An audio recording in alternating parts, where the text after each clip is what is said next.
is not a welcome place for demonstrations, and anybody who tries to disturb the proceeding is going to be echoed out.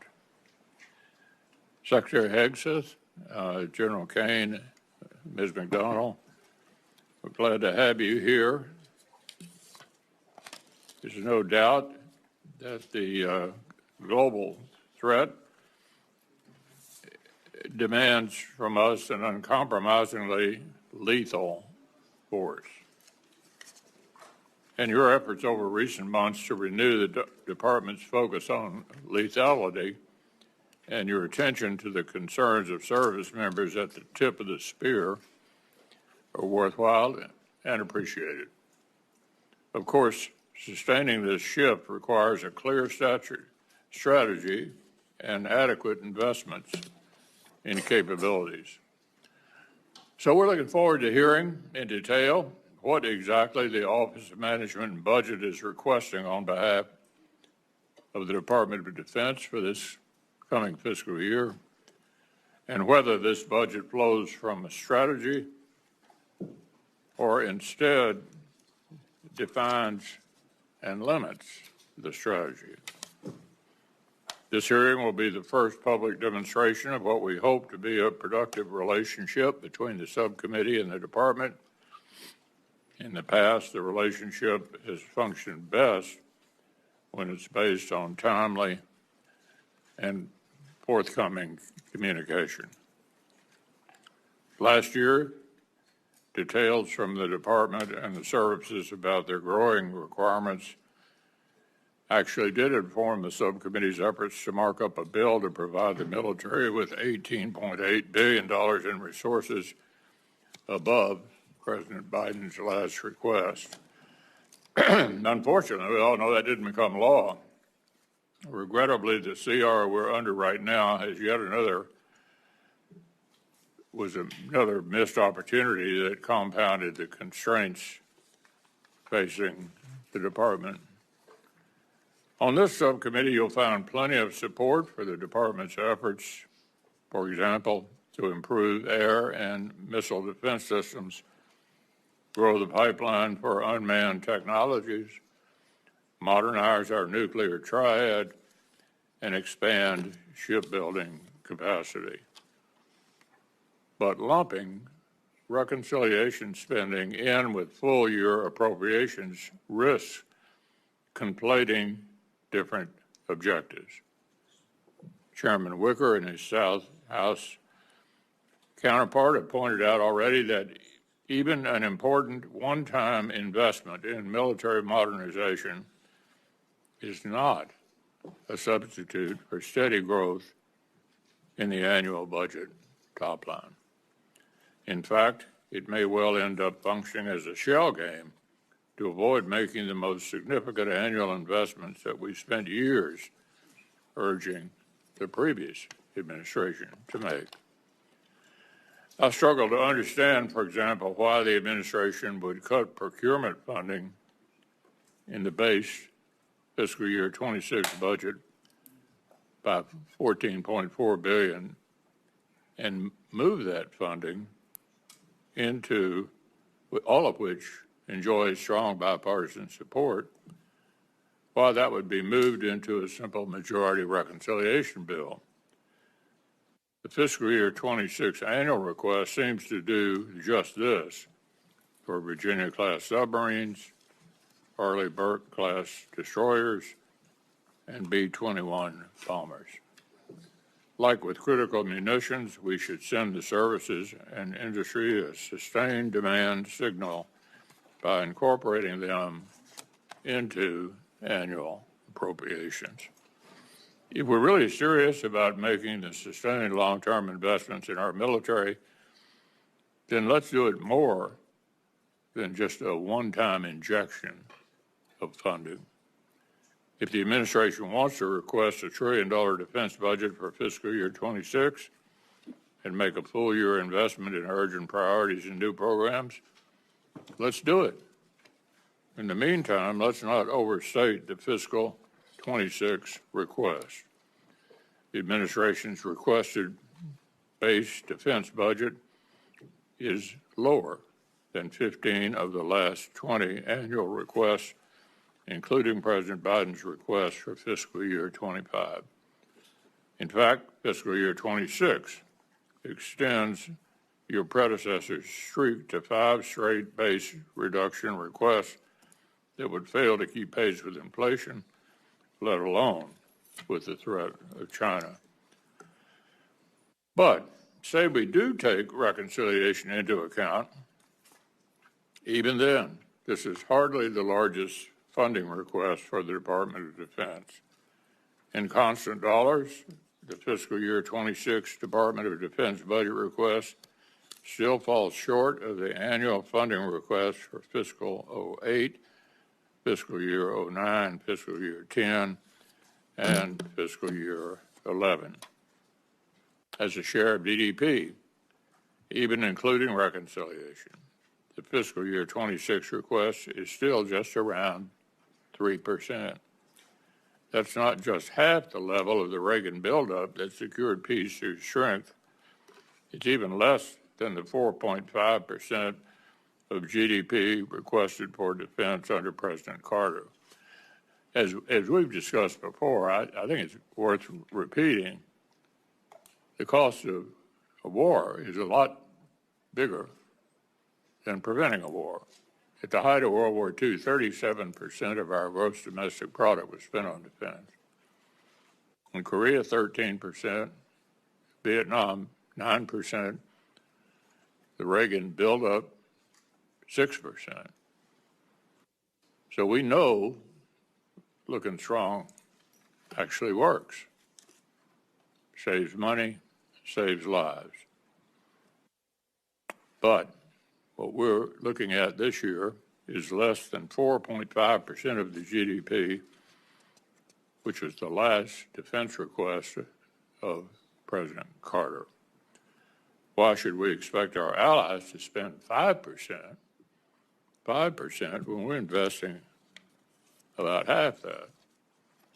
The failure to spend more on defense is compounded by another dynamic. Every year, a greater share of the defense budget goes to cover costs other than modernizing and procuring new weapons and equipment for our fighting forces. Without additional resources, rising personnel and operations and maintenance costs risk crowding out new capabilities. How we will allocate taxpayer dollars is an expression of our political will.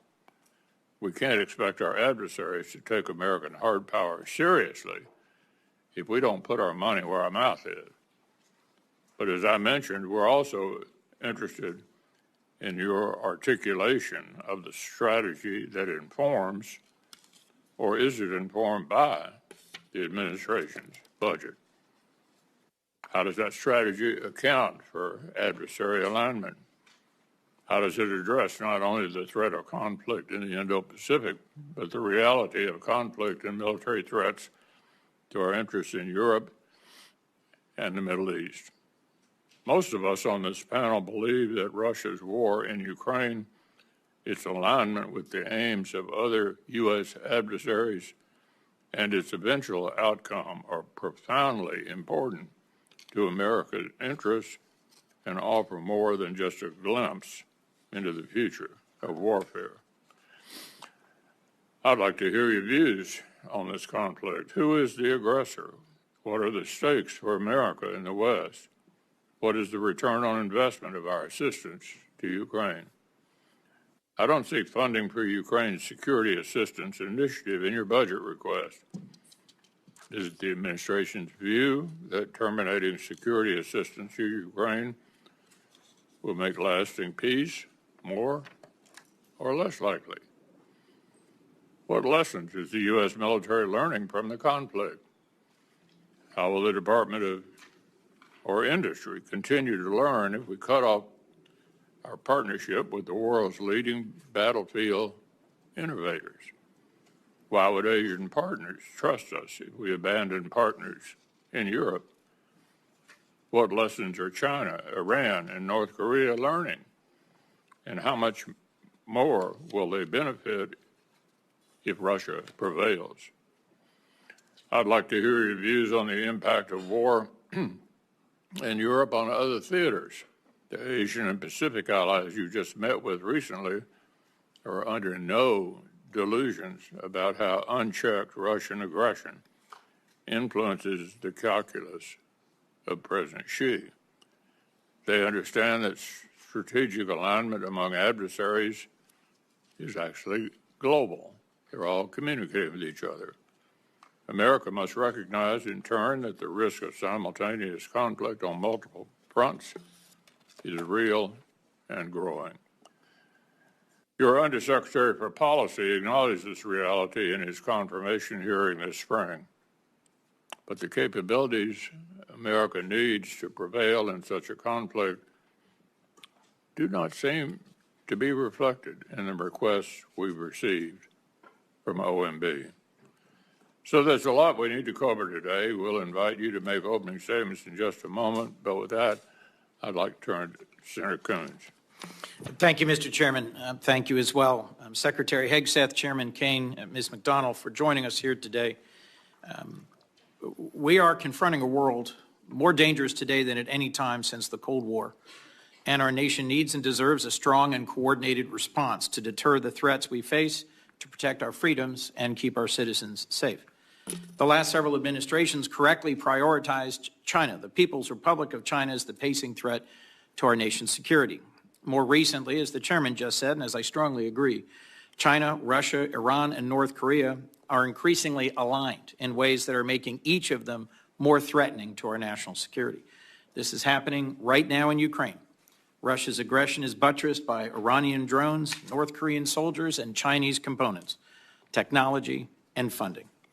Ukraine's, though, not just a preview of geopolitics, it's also the future of warfare. And the pervasive electronic warfare and drone swarms we see on the front lines are lessons from which we must learn. We need to address the urgency of this moment, to unify our efforts, focus our precious time and money on what's important. Chairman McConnell and I are ready to do that with anyone interested in engaging in good faith, which is why it pains me to point out the obvious at this budget hearing, that in the face of these threats, the Department of Defense is more internally divided and beset by challenges of its own making than at any point in my memory. Let's start with the budget. Our Department of Defense and our troops are currently operating under a full-year continuing resolution for the very first time. The continuing resolution provides tens of billions of dollars less in purchasing power than under the previous administration. This does not deliver on peace through strength. No one on this subcommittee wanted this outcome. Mr. Secretary, we appealed to your office to timely and publicly oppose a CR as all previous secretaries had done. But you were silent. You never responded. That CR's cuts are forcing DOD to halt training and shrink exercises, and it fundamentally undermines readiness. DOD has made the CR worse by paying for DHS border activities with DOD funds meant for military quality of life. Money to repair buildings, to relocate military families, to keep the Navy's fleet operationally ready. Shrinking budgets will not speed up our acquisition system, complete kill chains, or deepen our magazines. We are falling behind thanks to some poor choices. It should go without saying that the People's Republic of China does not operate under a continuing resolution. The fiscal year 2026 request is no better. If you go to DOD's fiscal year 2026 page right now, this is what you'll see. This is what is currently publicly available. And the budget request was not much better. We were given this on Monday. More than a month after OMB's press release, we are still waiting for real budget details. This is officially the latest budget submission of the modern era. For anyone not versed in how this should go, at this stage, we would have received at least this, if not reams more. This committee, to do its job, wants to work with you on the details of exactly which programs and exactly which deployments and exactly which end strength you are requesting, so that in a timely way, we can complete our work and avoid another disastrous continuing resolution. But the department has been AWOL in the 26 debate as it was in the 25 debate. Bills are already being written, and the department's inability to explain its budget is slowly making it less relevant to what it receives in fiscal year 26 in our appropriations process. What's clear is the base request is exactly the same funding level as the FY25 CR that's created problems. Mr. Secretary, you're requesting an increase instead through budget reconciliation, a partisan gamble that I believe shows poor judgment about how to handle our nation's security. DOD's ability to take care of our warfighters should not be contingent on whether Congress can pass a bill that also explodes the national debt, gives billionaires tax cuts, cuts access to health care, in short, is controversial and uncertain. I think it sends a bad message to the U.S. defense industry about the uncertainty of appropriations for key systems at precisely the time we want certainty and we want more from them. Who wins in all this? Not the American people, our adversaries. Mr. Secretary, I'm also concerned that far more of your time so far has been spent inside the building on culture wars rather than outside the building deterring real ones. This administration began by firing a long list of qualified uniformed leaders without cause. The chairman of the Joint Chiefs, the chief of naval operations, the vice chief of the Air Force, the head of the National Security Agency, the U.S. military representative to NATO, the director of the Defense Health Agency, the head of the Coast Guard, and all of the Service Judge Advocates General. Continues to push out tens of thousands of civilians who should instead be repairing our ships, testing equipment, providing health care. It's rooting out fully qualified, combat-proven service members solely because they are transgender to satisfy a petty animus. And it's censoring service academy libraries so that no future leader of our military can read Maya Angelou or Janet Jacobs' book on the Holocaust. Even Jackie Robinson's World War II service photo is not safe from culture warriors. In January of this year, any patriotic American who met the qualifications could serve our nation, and the Marines at 29 Palms were training for the Indo-Pacific, not the streets of Los Angeles. We worried then about our enemies rather than each other, and we should return to that model. We also, frankly, need to get back to partnering with and supporting our allies. This administration has publicly and repeatedly threatened to seize the territory of NATO allies and retake the Panama Canal. The president paused aid to Ukraine, both intelligence partnership and military support, in the middle of their just war against one of our primary global enemies. And at times, rather than help and partner with our allies, we've levied massive tariffs against our partners. The department's fiscal year 26 request compounds these mistakes by explicitly eliminating assistance to Ukraine and slashing security cooperation with allies around the world, sending exactly the wrong signal. Our global network of strong allies is our asymmetric advantage. The administration's budget request may try to abandon our allies, but this Congress should not. I'll also cite a predecessor in your role, Secretary Mattis, who testified to Congress that we need to complement strong investments in defense with comparable investments in diplomacy and development. In fact, I think he once said famously, if we don't spend adequately on diplomacy and development, I will need more bullets because we will be in more wars. Yet DOGE has shredded our development work, shredding trust as well with partners and allies. Last, I'm troubled by the chaos and poor judgment that have been on full display from the Pentagon front office. Mr. Secretary, you should not have shared operational details of U.S. military strikes on signal with other executive branch officials or personal acquaintances. Mishandling important and sensitive military information in the middle of an operation by a secretary is unthinkable. You've also fired several top aides, and you've been unable to hire a new chief of staff for months. Mr. Secretary, this cannot continue. Your responsibilities to our troops and our nation are far too important. We cannot win the fight for the future without allies, nor deter China and Russia without a functional Department of Defense. And we on this committee simply cannot do our job without an adequate budget submission. I welcome partnership on these important priorities, and I look forward to discussing why we haven't been able to achieve that so far and where to go from here. Thank you, Mr. Chairman. Ms. Secretary General, go right ahead. We're anxious to hear from you. Well, Chairman McConnell, Ranking Member Coons, distinguished members of the committee, thank you for the opportunity to testify in full support of President Trump's proposed fiscal year 2026 budget for the Department of Defense. I'm honored to testify today alongside General Dan Kaine, Chairman of the Joint Chiefs of Staff, and Bryn McDonald, who is performing the duties of DoD's Comptroller and Chief Financial Officer. We're also very proud to represent and serve our warriors and their families. Today, as they do every day, they're keeping America safe. They're defending the homeland. They're standing up to communist China. They're working hand in glove with our allies and partners, and they are achieving peace through strength. This morning, I'd like to start by thanking this committee and Congress for your bipartisan leadership to give our troops a big pay raise in 2025. This included an additional 10.5% raise for our junior enlisted service members, E1 to E4. Thank you also for improving other initiatives that will improve quality of life for our warriors and their families.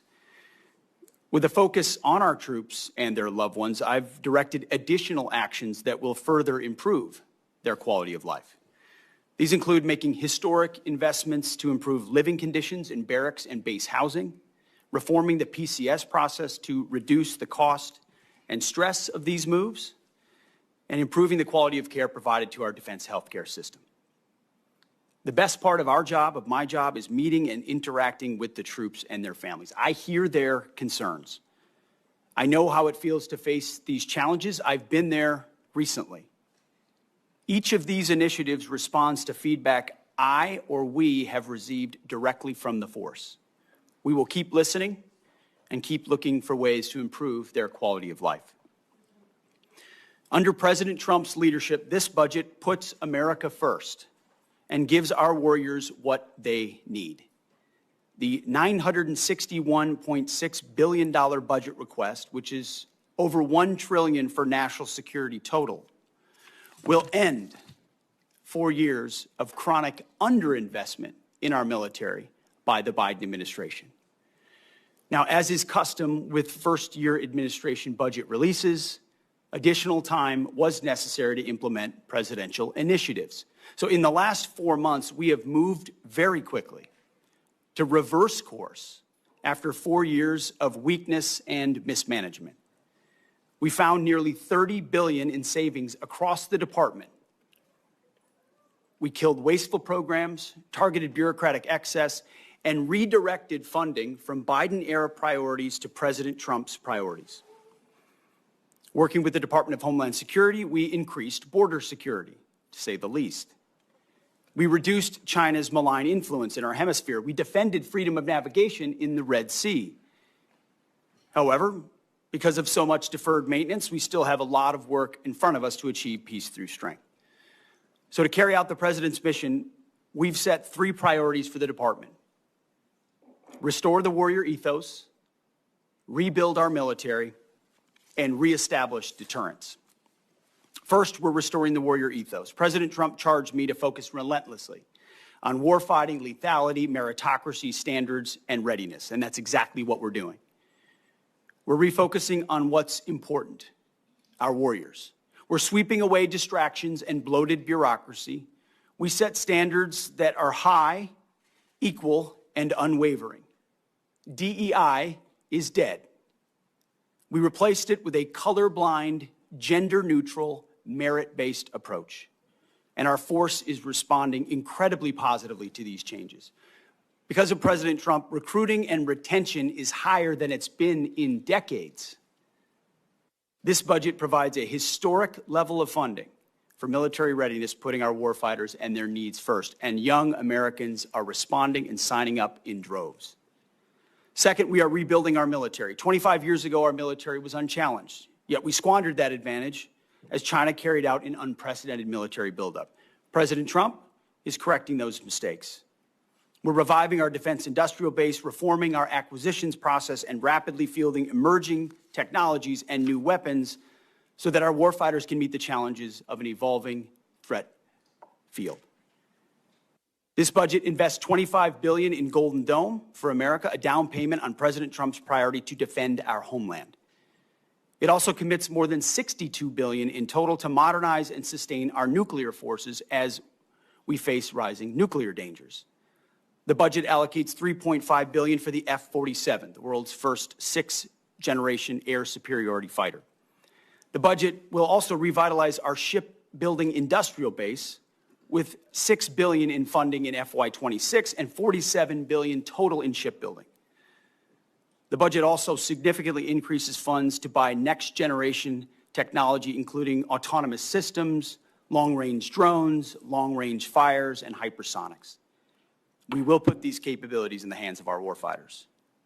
These steps will keep us the strongest and most lethal force in the world. Third, we're reestablishing deterrence. When an opponent sees our well-equipped and tough-as-nails warriors, they will decide that today is not the day to test American resolve.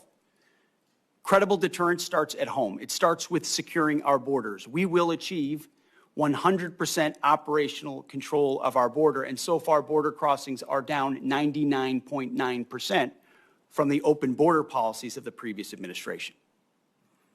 The Indo-Pacific is our priority theater, and China is our pacing threat. That's why I've traveled to the Indo-Pacific twice already to visit our forces and meet with our allies and partners. As we shift our focus toward the Indo-Pacific, President Trump looks to our allies and partners to be force multipliers alongside the United States. We are making progress in that endeavor on multiple theaters. We applaud those allies and partners who are stepping up, but also need more done more quickly, to include with our partners in Europe. As the President has rightly pointed out, it is only fair that our allies and partners do their part. We can't want their security more than they do. The Defense Department is executing a common-sense agenda to achieve peace through strength. The threats we face are serious. Our investments to counter them must also be. That's what this budget does. It matches capabilities to threats. We long for peace, so we must prepare for war. We are overcoming decades of neglect and decline. We must fortify our position as the world's most lethal fighting force, and that means acting fast. This committee is a critical partner in everything we do. Your leadership and oversight is essential. We look forward to accomplishing these goals to achieve peace through strength, support our warriors, protect our citizens, and do right by our taxpayers together. May God grant us the wisdom to see what is right and the courage to do it. Thank you.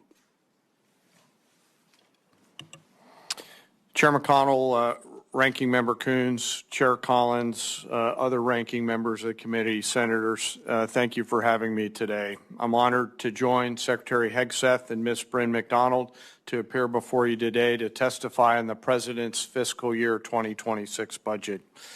Today's hearing reflects our shared commitment to maximize efficiency and accountability of our taxpayers' dollars, ensuring every expenditure increases the lethality and survivability of our joint force, and providing our warfighters with the advanced capabilities and cutting-edge technologies at scale required to dominate our adversaries. I've got deep gratitude for the leaders in this room and your commitment to helping deliver the capability and capacity required of our 2.8 million service members, civilians, and their families to deliver peace through strength. It's my responsibility as chairman to understand, advise, and integrate our joint force capabilities to confront the risks that we face worldwide. This demands a comprehensive understanding across every domain, land, sea, air, space, and cyber, across all the military services, every region of the globe, and all time horizons. It also requires making hard, informed decisions about where to recommend we prioritize our finite capital that you give us in order to determine and return the ROI on that capital. The President's budget enables the joint force to defend our great nation from adversaries, Mr. Chairman, as you said, seeking to do us harm. We're relentless in our pursuit of innovation and technology that allows us to hopefully deter war at every opportunity while ensuring that we're positioned to win should we be called upon to do so.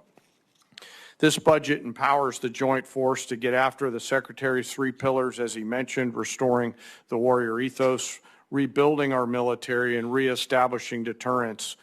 We intend to deliver that through ensuring that the joint force is properly armed, globally integrated, and ready to go. As I mentioned, the President's budget invests in our warfighters. To win on the battlefields of the future, our forces must be properly armed now, at scale, with the right mix of capabilities: lethal, modern, reliable, and survivable.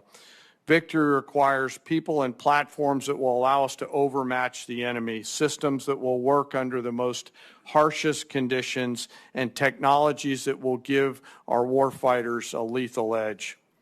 The budget gives us the necessary tools to reinvigorate our national and defense industrial base. And our nation is full of incredible talent, and we need every bit of it to support the warfighters' demands. This budget also helps the joint force to become more globally integrated. We are relationship entrepreneurs in the joint force, not only working together with our military, but our allies and partners, the interagency, and industry to deliver the capabilities that we've got to have. Finally, the President's budget reflects our mandate to be ready, always on the account, anticipating the next fight, not fighting the last fight, in order to deliver for our force and their families. And our force and our families are most important part. This budget makes meaningful investments in our service members and their families, improving quality of life, housing, and medical care, and the moving process. As long as our most precious asset, our people, are properly armed, integrated together, and ready to go, our citizens will be defended, our enemies deterred, and our nation safe. Speaking of keeping our nation safe, I want to highlight the gunnery sergeant behind me, the senior enlisted advisor to the chairman, who after 37 years of selfless service to the nation and as the nation's highest ranking enlisted service member, will retire from the service later this month. And he and his wife, who's also a Marine, have gone all in over and over again. It's an honor to serve every day alongside some of the most extraordinary warriors, civilian teammates, civil servants, and our families in this nation have ever known. I assure this committee that the Joint Force remains committed and ready to go. With your continued support, we'll maintain the competitive edge that we need to have. I'm also reminded to always remember our deployed service members right now and their families, who are right now, as we sit here today in this hearing room, out there doing our nation's business. And I would ask us all to remember our fallen and their families, who continue to show us what right looks like. I thank you for the Congress and this committee for the support, and I look forward to your questions. Thank you, General. Mr. Secretary, probably won't surprise you, but I'm going to start with Ukraine. And I'm going to ask you a series of questions, but I don't want you to linger on any one of them, but answer the series of questions in one answer. Number one, who's the aggressor and who's the victim in the conflict? Russia is the aggressor. Which side do you want to win? As we've said time and time again, this president is committed to peace in that conflict. Ultimately, peace serves our national interests, and we think the interest of both parties, even if that outcome will not be preferable to many in this room and many in our country. Which side is President Xi pulling for? Well, as was stated by both of you, we obviously understand, unfortunately, under this administration and the policy, under the previous administration and the policies they pursued, it has driven Russia and China closer together. So there's no doubt that China would prefer that Vladimir Putin have a good outcome. But it would also prefer a prolonged conflict that would keep us and other countries tied down and incapable of paying attention to the malign influence of China elsewhere. One thing I'm sure we agree on is we don't want a headline at the end of this conflict that says Russia wins and America loses. And given the fact that all of our adversaries are communicating with each other, that's extremely important if we're going to continue to play the role in the world that the vast majority of members of Congress think we should still play, particularly now that our adversaries are more significant than they have been since the Berlin Wall came down. With regard to the money we're spending, what's the return on the investment of our security assistance to Ukraine? Senator, I would just say, given the approach of President Trump, that's not the headline, regardless. The previous administration, under the Obama administration, Crimea was invaded, and we gave them blankets. Under President Trump, during his first term, he gave the Ukrainians javelins, and the Russians did not invade. Under Biden, the Russians did invade, and aid was slow-walked incompletely, and as a result, it became a gridlock. Thankfully, the javelins that President Trump provided actually stalled the Russian advance. Now here we are at a place where Vladimir Putin knows that President Trump is strong. He knows his word means something, and as a result, a negotiated peace in Ukraine makes America look strong, makes us look like we understand the state of the world and where we want to be focused, even if we understand that Russia's the aggressor and we applaud the efforts of the Ukrainians. There is a moment where you have to recognize what exists on the battlefield and that a better outcome is a negotiated peace to stop the killing and stop the slaughter. And our budget reflects that perspective. If I may, Mr. Secretary, I'm not here to defend the previous administration. They were completely inadequate anyway. And I think you could make an argument that the precipitous withdrawal from Afghanistan was like a green light to Putin. But we are where we are. And beating up the past is not a plan for going forward to the future. What has benefited the United States, I think you would agree, 38 different states have produced weapons or parts of weapons out of the money that the Ukraine supplemental package passed last year. 2 new members of NATO now increased spending by virtue of all of our NATO allies, which President Trump deserves part of the credit for encouraging that. Vladimir Putin probably guaranteed it would happen. Everybody seems to be moving in the right direction. And then they look at us and wonder whether we're in the midst of brokering what appears to be allowing the Russians to define victory. I think victory is defined by the people that have to live there, the Ukrainians. And I don't think they're going to ever conclude that victory means basically adopting the Russian views on all this. So what do you make of what the Russians are up to? They don't seem to me to be too interested in talking. We want to talk. They seem to be increasing the war. What's your take on that? Well, no one's adopting views, sir. I would say that the budget reflects the reality that Europe needs to step up more for the defense of its own continent. And President Trump deserves the credit for that. In his first term, in this term, we're about to go to The Hague, where we hope most European NATO countries are going to commit to a 3.5, 1.5 to total of 5% defense spending, which was inconceivable before President Trump. And he has set the standard that America can't be everywhere all the time for everybody. And if you're a European country, you cannot freeload off of the United States in perpetuity. You are our allies and our friends, and we will stand with you, but you need to stand up in times of peace and in times of war. And this budget reflects that it's long overdue Europe does more, and that we be strategic about the outcome there, even if it's not preferable for all parties, so that our focus can turn, as was mentioned by everybody thus far, to the Indo-Pacific and our pacing threat, while Europe ensures peace on that continent. And so the budget is meant to reflect that reality. It includes hard choices. But that's been one of the things we're trying to do in this Defense Department, is make some of those hard choices alongside President Trump. Yeah, the only thing I would say to conclude this before turning over to Senator Coons, relitigating the past, it seems to me, is not helpful. I didn't defend any of the submissions, budget submissions that the previous administration made. I had a lot of the same complaints about how they were handling this. I want to avoid that for the future.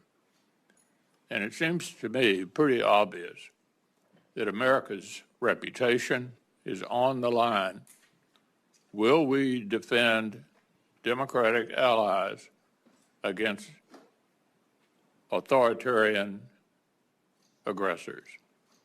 That's the international concern that I have about this. And I think a number of my members share that view. Senator Coons. Thank you, Mr. Chairman. Mr. Secretary, just a quick question to clarify something. Is a full year continuing resolution bad for the Department of Defense? Just yes or no?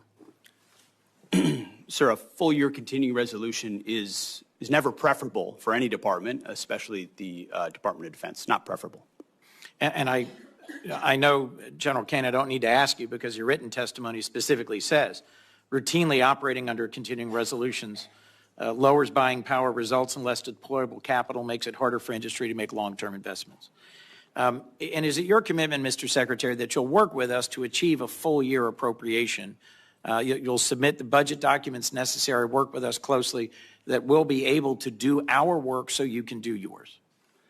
Senator, we are committed to working with you to make sure the Defense Department gets as robust a budget as possible where we can meet the threats of today and tomorrow. Thank you. I'll just say at the outset for all my colleagues, I am increasingly concerned that there is a threat that some believe they can best govern by continuing resolution, reconciliation, and rescission, and not ever actually have us appropriate. So I look forward to working with you to avoid that outcome, which I think would both disregard the role of Congress and put all of us at greater risk. It seems to me clear with regards to Ukraine that Vladimir Putin has no serious intent of negotiating. He continues to attack civilian targets night after night with hundreds and hundreds of drones.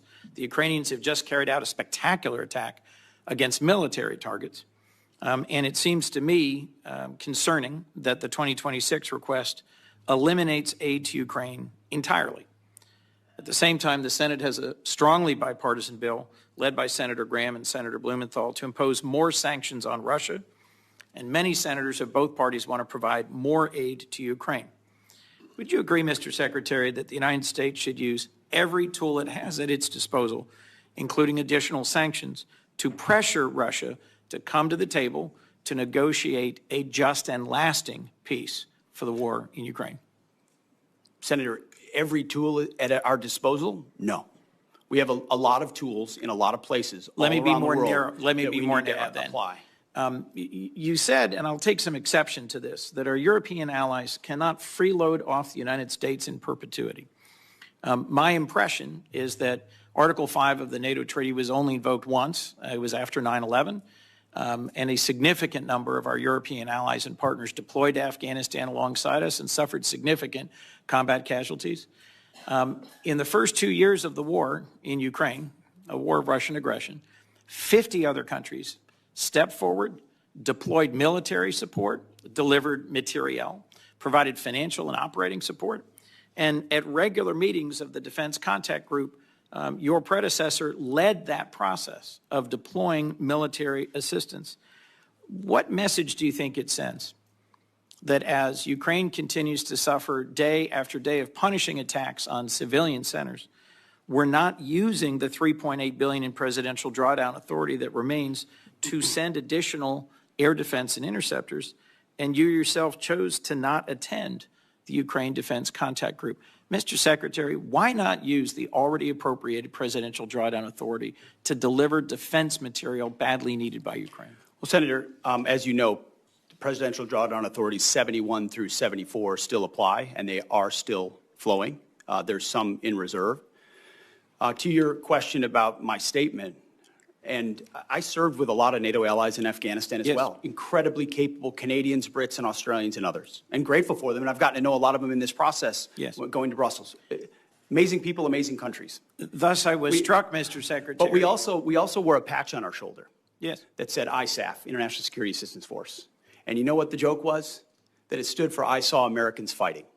Because what ultimately was a lot of flags, was not a lot of on-the-ground capability. You're not a real coalition, you're not a real alliance unless you have real defense capability and real armies that can bring those to bear. And that's a reality that Europe is waking up to quickly, and we're glad, because they're our friends, and we want them to be safe and free and secure. And sometimes that takes true talk and tough love, and they've responded very well to that because we want them to succeed. And Mr. Secretary, let's just make clear for the record that our military partners in Afghanistan included many who served and died. Our Danish partners and allies on a per capita basis don't try to make it look like I don't care about the investments of our partners. Of course I do. Mr. I recognize Secretary, that there were lives lost from other countries. Of but course the bulk of the effort was Americans, and an alliance needs to include other countries and be more balanced. Mr. Secretary, to be a real alliance. as I pointed out in my opening comments, our partners and allies have stepped up, have invested, have engaged in the defense of Ukraine, and so should we. We should not be pursuing a ceasefire and a negotiated resolution to the war in Ukraine at any cost. Peace through strength means actually using our strength, continuing to support Ukraine, and securing a lasting peace. Putin will only stop when we stop him. And the best way to stop him is indeed through a stronger NATO. I look forward to the NATO summit. I agree with you that a significant investment by NATO in our collective security is a great investment, but we cannot abandon Ukraine. That would put us significantly at a strategic disadvantage. Thank you, Mr. Chairman. Senator Collins. Thank you, Mr. Chairman. And let me start by thanking you for framing what is at stake and for your emphasis on Ukraine. I also agree with Vice Chair Coons that the department has been unacceptably slow in providing us with the account-level information that we need to draft the Defense Appropriations Bill.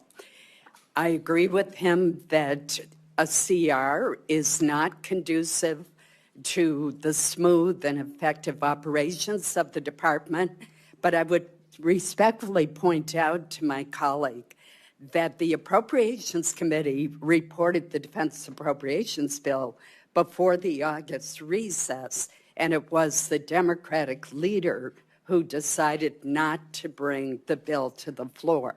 And that is why we ended up with a continuing resolution. Mr. Secretary, let me turn to you now.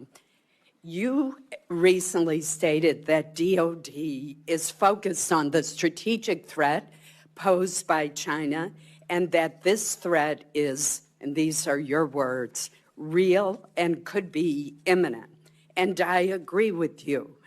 China now fields a navy of approximately 400 ships and is expanding its fleet at a pace that far exceeds ours. The U.S. Navy currently has only 293 ships, clearly inadequate. Yet the Department of Defense budget for FY2026 proposes funding for only 3 additional ships, a Columbia-class submarine, a Virginia-class submarine, and an ocean surveillance ship.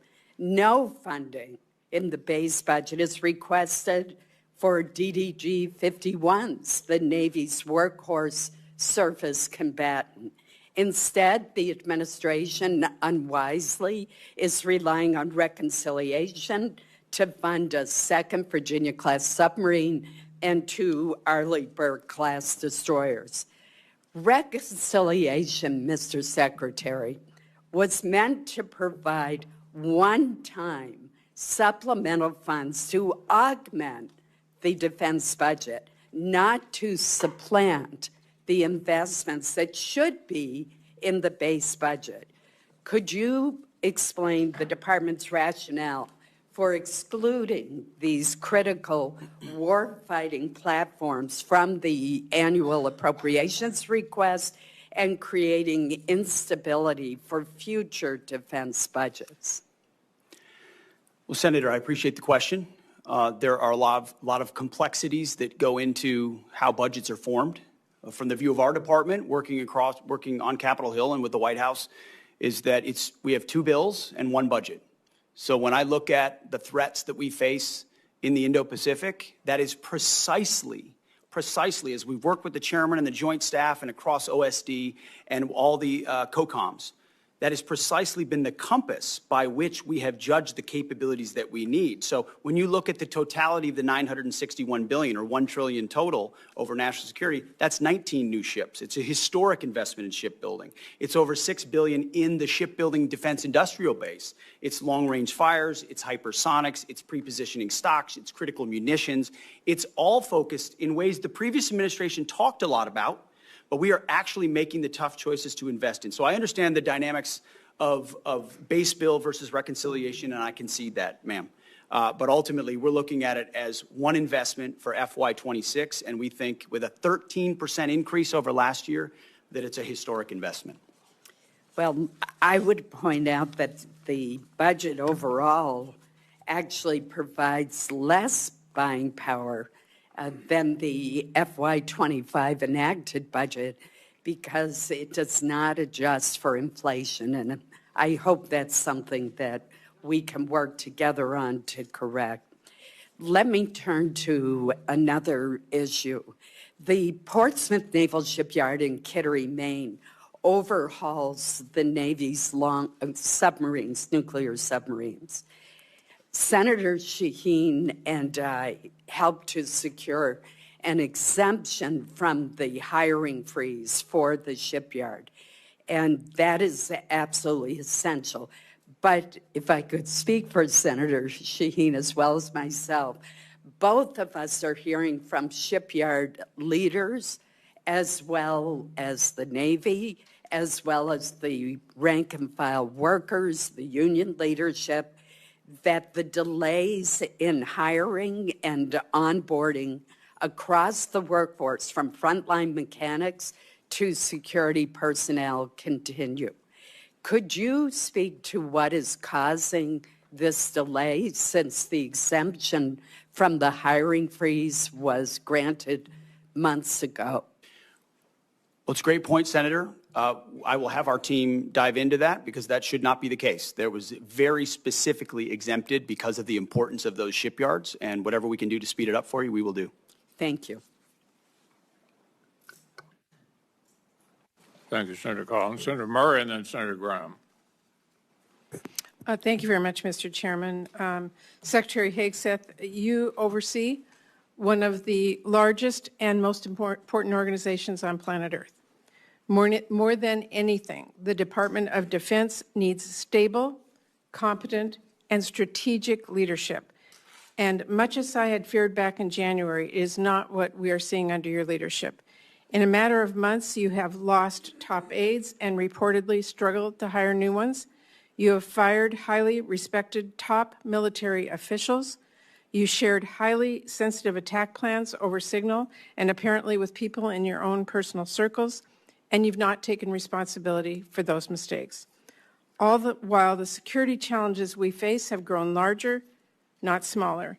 And then in the face of these challenges, you have taken a series of actions that weaken our posture. For example, in my home state of Washington, which is home to many DoD installations critical to our Indo-Pacific strategy, you have pushed out almost 2,000 highly trained civilian employees, including at Puget Sound Naval Shipyard.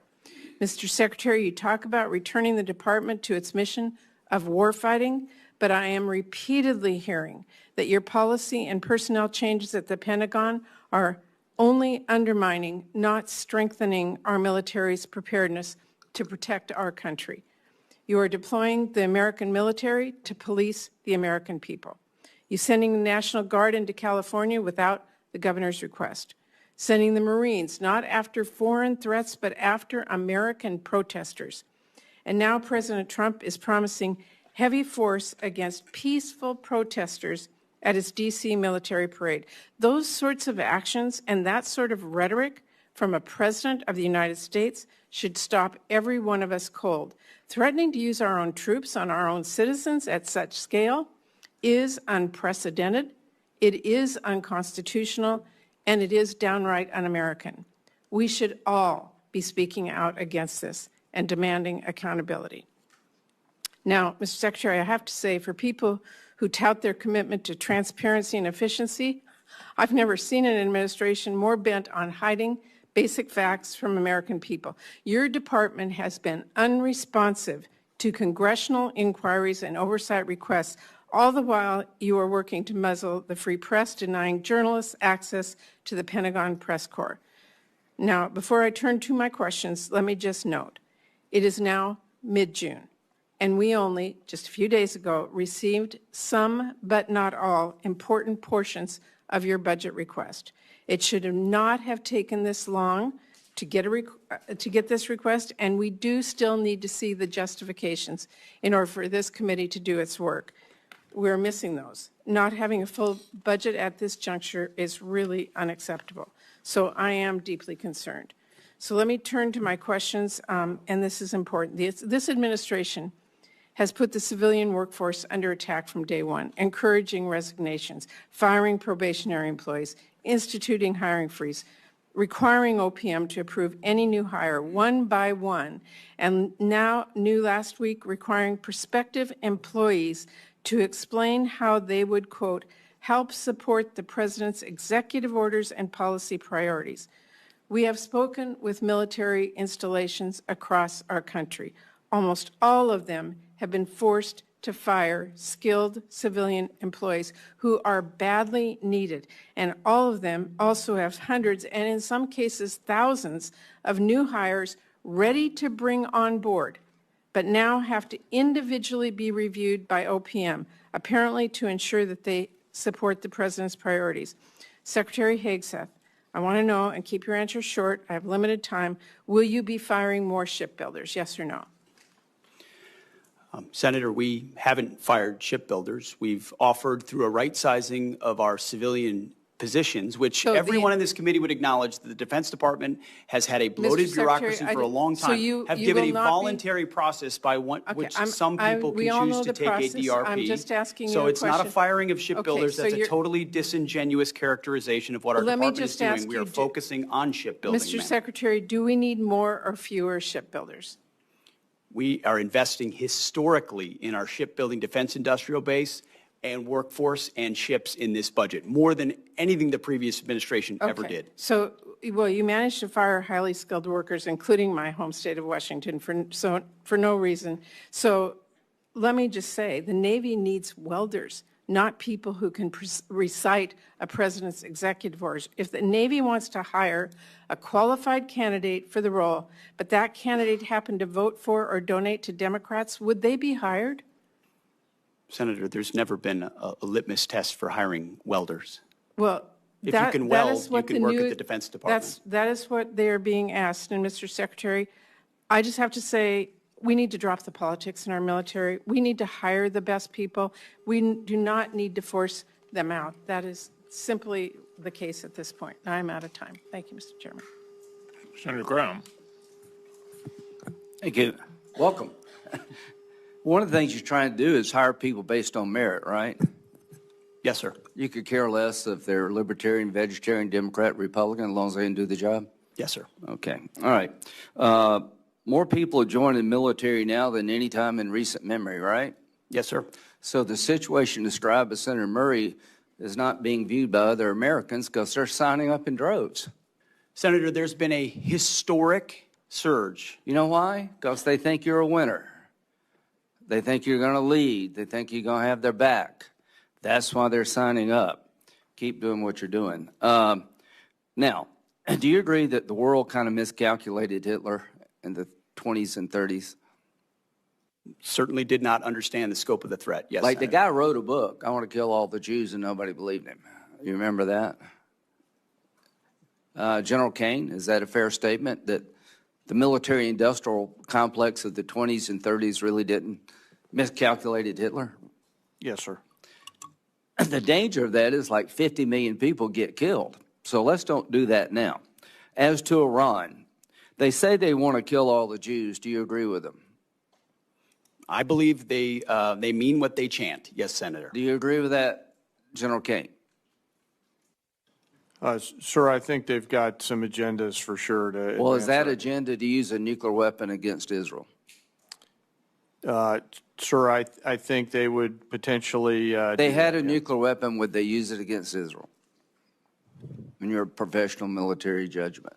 Sir, I think they'd use it to pressure Israel. I don't know whether they would use it. Well, is it 50-50, 60-40, 70-10? What is it? Sir, I don't know what the percentage is. Well, you can't be wrong, can you?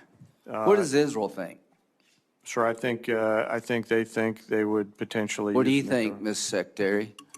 If they I had a think- nuclear weapon, would they use it to wipe out Israel? I think Israel believes, quite understandably. Do you believe that? That it is an existential Do threat you to their believe existence. that?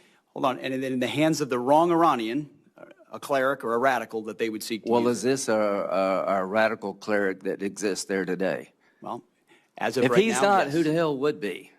So I'm trying to get everybody to think, let's don't do what we did in the 30s. They're going to use a nuclear weapon if they get it. Are they trying to build a nuclear weapon versus a peaceful nuclear power program, Mr. Secretary? Have the Iranians been trying to build a nuke? There are plenty of indications that they have been moving their way towards something that would look a lot like a nuclear weapon. Does China intend to take Taiwan by force if necessary? We don't believe they've made that decision yet, but certainly if you look at their exercises that they're performing in that area, they What do look you a lot think, like General what that would Kaine? look Do you like. think China is intent on taking Taiwan? Sir, I think it's not to split hairs, but I think it depends on what you define take. I think if Take it over. I think if they could get them their way, for sure. Do I think they're going to use military capability? Maybe, maybe not. Do we need to be prepared for that? Yes. Is Putin going to stop in Ukraine? I don't believe he is, sir. I think he'll What do you go think? until. What do you think, Secretary? Is he going to stop? Remains to be seen, Senator. Well, he says he's not. I mean, this is the 30s all over. It doesn't remain to be seen. He tells everybody around what he wants to do. Are you familiar with his military buildup in terms of armaments? It's well beyond what we need to do to take Ukraine. Listen, I like what you're doing. I just think we got to get this stuff right. Iran cannot have a nuclear weapon because they'll use it. They're homicidal maniacs who are religious Nazis. China is an expansionist power who will take Taiwan if we don't deter them. Russia will dismember Ukraine and keep going if we don't stop them. Radical Islam, are they still out there, General Kaine? Sir, I think there are still folks that would do America harm. So is ISIS dead? No, sir. Is Al-Qaeda dead? Mostly, and dying more every day. Yeah, but are they still out there trying to get here? Yes, sir, to a certain So the extent. threat of radical Islam is still real to the American people? Yes, sir, if allowed to scale. We Yeah. work hard to not allow that to happen. And how you do that, you hit them over there before they come here, right? So we have a variety of ways, as you know. It's better to have partners than do it by yourself? Always, sir, yes. Okay, so go over just a little bit. The point is radical Islam is out there. They're trying to get here. Ms. Secretary, if they had a nuclear weapon, would they use it? Would Al-Qaeda use a nuclear weapon if they had one? Senator, a nuclear weapon in the hands of al-Qaeda would be a very bad thing. Is there a whole lot of difference between a nuclear weapon in the hands of Al-Qaeda and the Ayatollah in Iran? I don't think so. They just have a different religious reason to do it. The point is these budgets are important, but we need to up our game. We need to build more ships because China's building more ships. So we need to hit the enemy before they hit us. We need the ability to project. As to, final thought, as to Russia, China buys and India buys 70% of Russia's oil, Mr. Secretary. Are you familiar with that? Yes, sir. If they stop buying cheap Russian oil tomorrow, would that grind Putin's war machine to a halt? It's a vulnerability. Yes, sir. We have an ability through legislation to get China and India's attention that if you keep buying cheap Russian oil to empower Putin to kill Ukrainian children, you're going to lose access to our markets. I would urge you and the administration to use that tool to get the attention of China and India. I'll end with this. We're not going to evict every Russian from Ukraine. I'm a practical guy. But we got to end this war so we don't entice China to take Taiwan, and we don't encourage Iran to think we're just all talk and stopping their nuclear ambitions. So you live in very dangerous times. I want to help you. General Kaine, you're the right man at the right time. Thank you. Senator Reid, and then Senator Moran.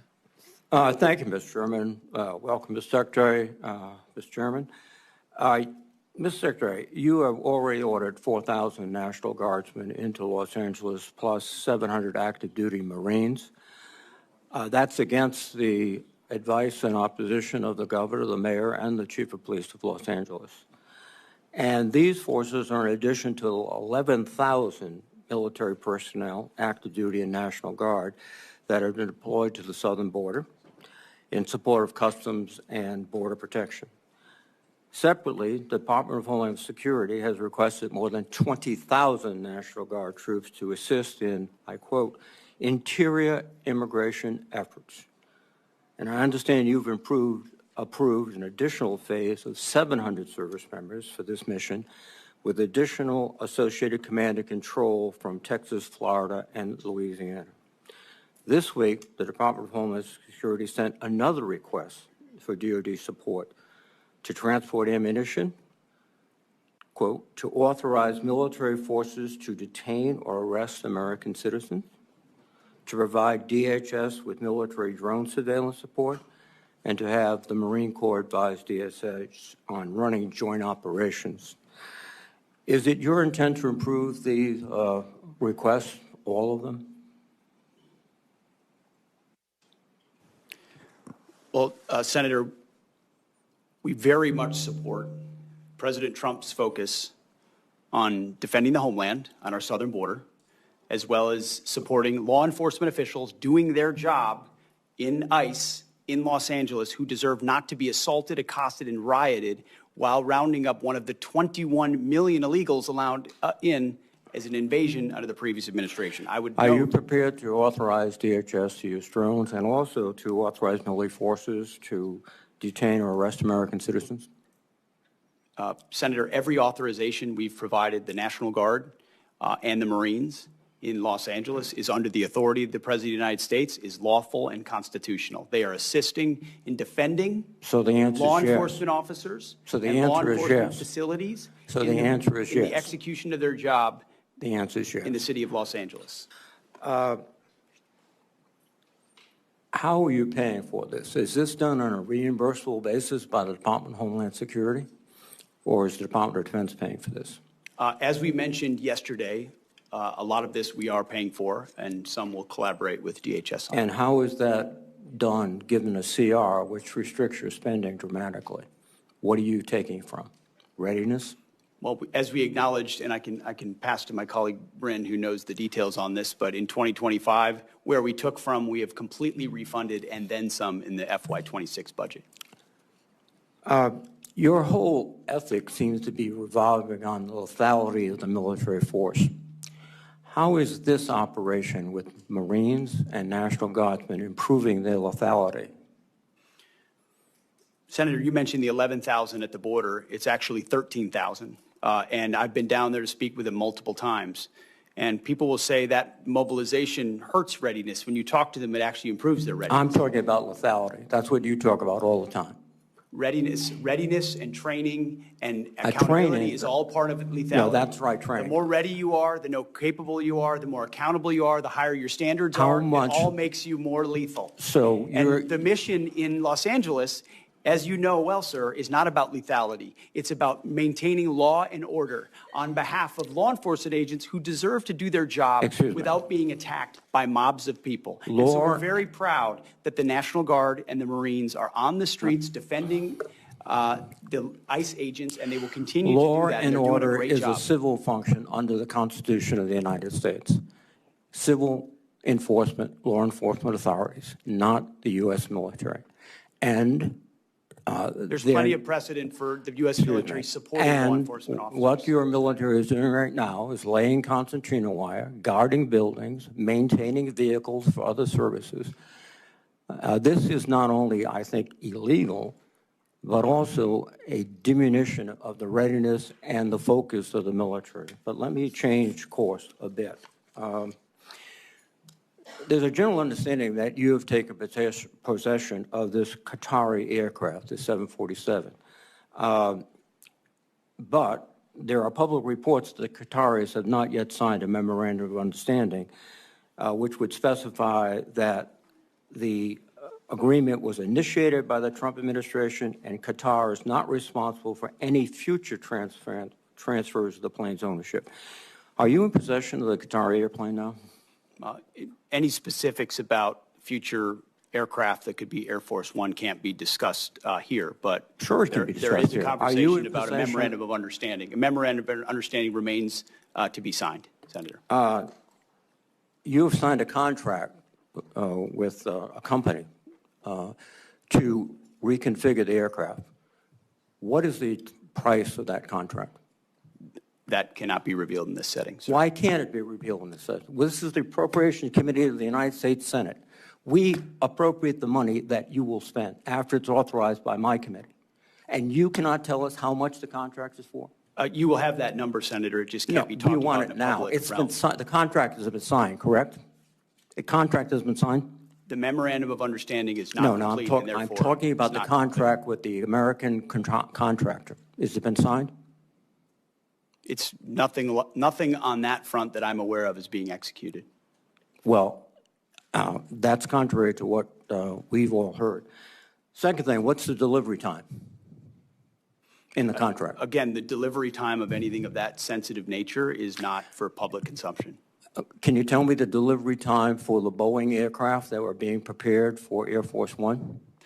Was that in the contract? One of the problems is that the way we actually procure aircraft in this country takes so long that when it's ordered, it's 7, 8, 9, 10 years late, requiring the necessity for a stopgap alternative. Well, no. What you've just said is that the Boeing information was public knowledge. The delivery date, the cost overruns, but this is not.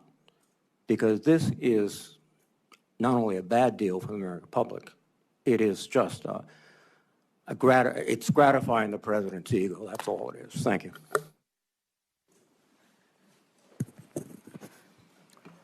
Senator Moran, and then Senator Durbin and Senator Hovind. Chairman McConnell, thank you. Secretary, an issue for me as a Kansan, but an issue for folks who fly out of Ronald Reagan National Airport. January 29th, Army Black Hawk helicopter and a commercial airliner arriving at DCA from Wichita collided midair. I know you're aware of it. You were involved in responding on the night of the accident, January the 29th. It killed 67 individuals, many of them Kansans. I want to hear a confirmation from you. Since that flight, I ask, as did the Department of Transportation, the FAA, that the helicopter flights emanating from the Pentagon be put on pause.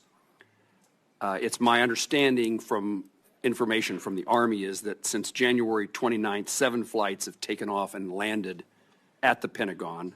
6 of those flights occurred during periods of high volume at DCA. One of those aircraft caused 2 different commercial flights to abort landing on May the 1st. And since this latest incident, I understand that all flights have been halted. My question is, will you commit to maintaining that restriction on all non-essential rotary flights, including VIP transport from the Pentagon until the Department of Transportation, the FAA, determines the safe way in which that can be done, if there is a safe way? Senator, that was a very tragic incident, which can never happen again. We initiated an investigation immediately, worked directly with the Department of Transportation immediately. They've taken the lead on it. In real time at that moment, we even stood over maps and looked at routes to make sure we were ensuring that routes of Blackhawks were away from the flight path so that it didn't happen again. There are essential reasons why you may need to move along a corridor similar to that, but there is no authorization for VIP or convenience flights along that route. That is not the case and will not remain the case. You have our assurance that I'm working with Secretary Duffy very closely to make sure that the only flights that would be even in a modified path would be those that are necessary and authorized. And that ban, except for that ban on non-essential flights, including VIP transportation, remains in effect until Secretary Duffy reaches a conclusion if it's possible to fly safely? We are in direct coordination with Secretary Duffy, and we take his recommendations very seriously and work together. And only where there's a dynamic and ongoing need for the Defense Department would we push back and try to figure out a middle ground. Thank you, and I compliment you on your response and engagement on January the 29th. I appreciate that very much, including the conversation you and I had that evening.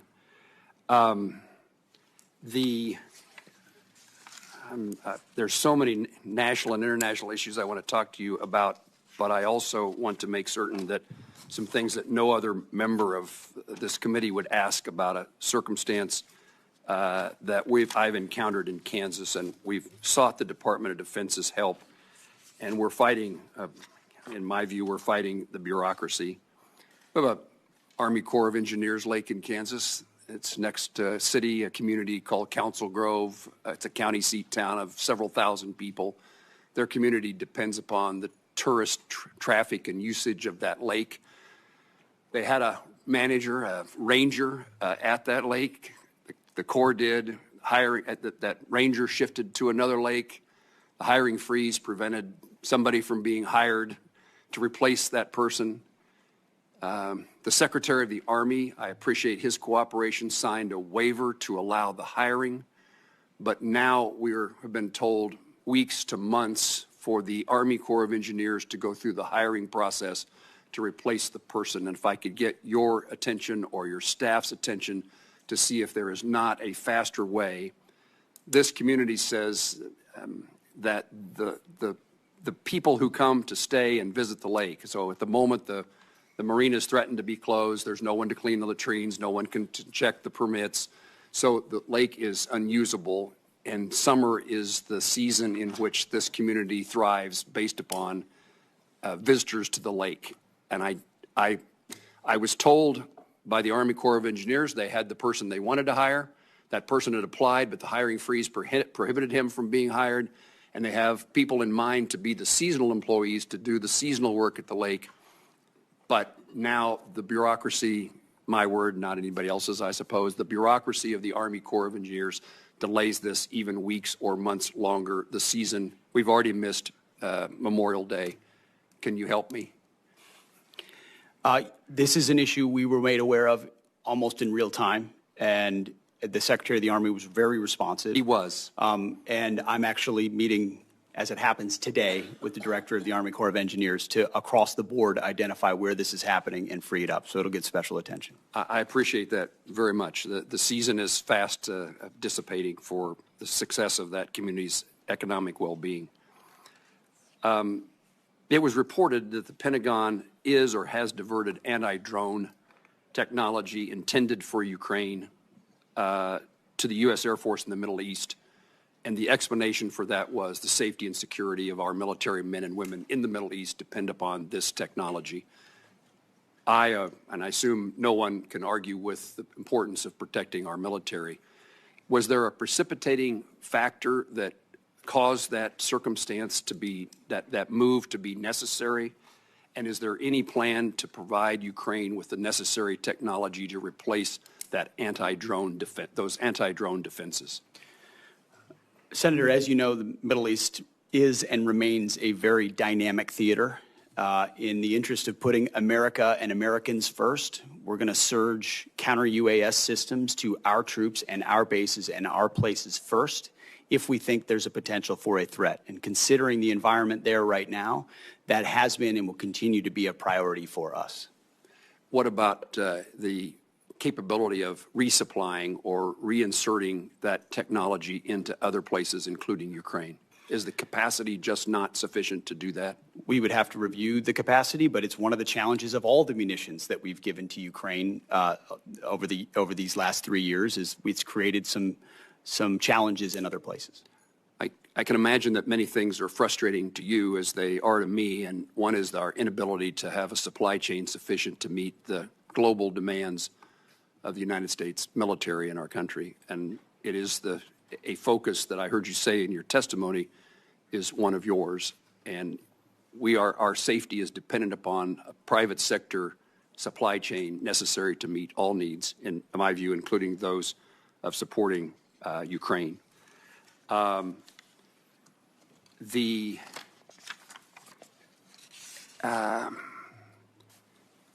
very supportive of the Department's review of our withdrawal from Afghanistan, the United States withdrawal from Afghanistan.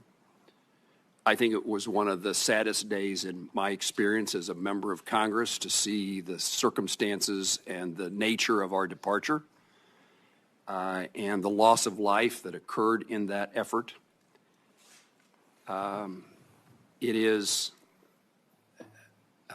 important that we do, when we're withdrawing, we do it in a way that protects our interests, and we did not do that in my view.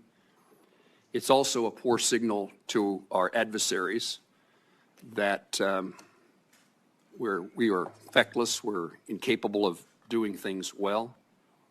It also is a message to our allies that we may not remain strong and keep our commitments to them. So while I wouldn't debate the departure from Afghanistan, in my view, it's undebatable about the nature of the withdrawal and how damaging it was to our country.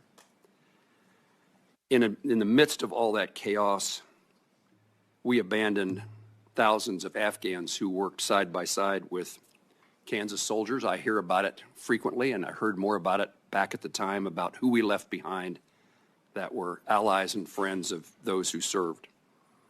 Can you help fix the problem of those who are in limbo, who were our Afghan allies, and their status either here in the United States or their status waiting to come to the United States? What should be our policy? Senator, our doors have been open and Could I just take a minute to encourage everybody to stay within the 5 minutes, because we have a number of senators here who need to get a chance. I obviously violated the rule and didn't know it, Mr. Chairman. So after Senator Moran, we'll go to Senator Durbin and then Senator Hovind. Mr. Secretary, I'll follow up with you. Okay. My turn. I can take a subtle hint. We're just going to have to get the gentleman from Kansas a clock.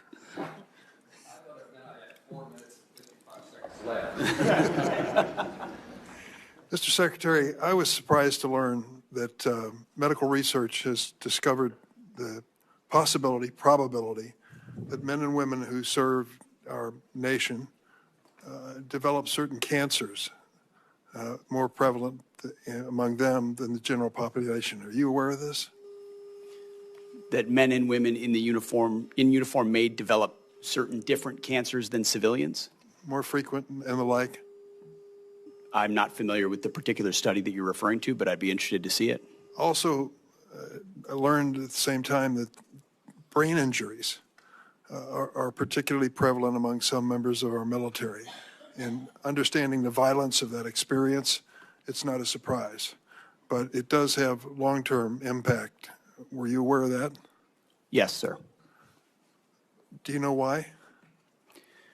Well, decades of deployments to places where explosions, large and small, happen on the regular basis, and certain people are right next to small explosions on a regular basis or big explosions in one incident, or they have a duty MOS, like you're an artilleryman, where the constant thud of that alters the physical aspect of your brain in ways that we don't fully understand, but we know are caused by that service. So we're very aware of that. Do you feel a special responsibility as Secretary of Defense representing these services and the men and women who are part of them to make sure that we get as quickly as we can to the bottom of this and figure out what we can do, if anything, to reduce the likelihood of additional cancers or brain injuries? Senator, I served with a lot of men who were affected in a lot of ways by those types of symptoms, including symptoms that led to the taking of their own life. Yes. This is a deadly serious issue. We are committed to getting to the bottom of who it affects and why, and making sure we do right by it. So let me tell you what I've done about it.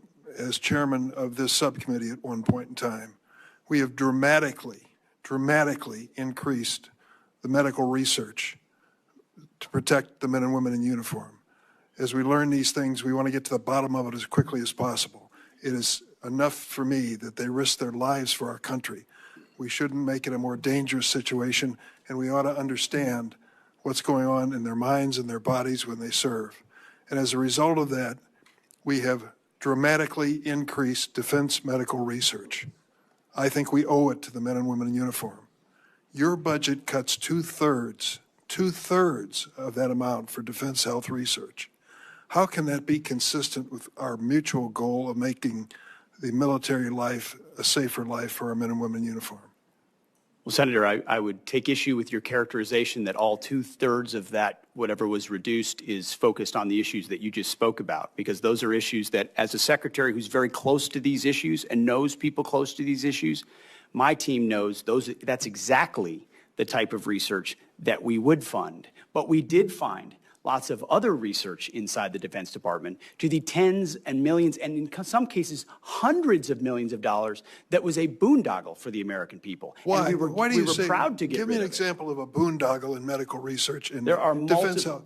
I mean, we're talking about some stuff I shouldn't say in public.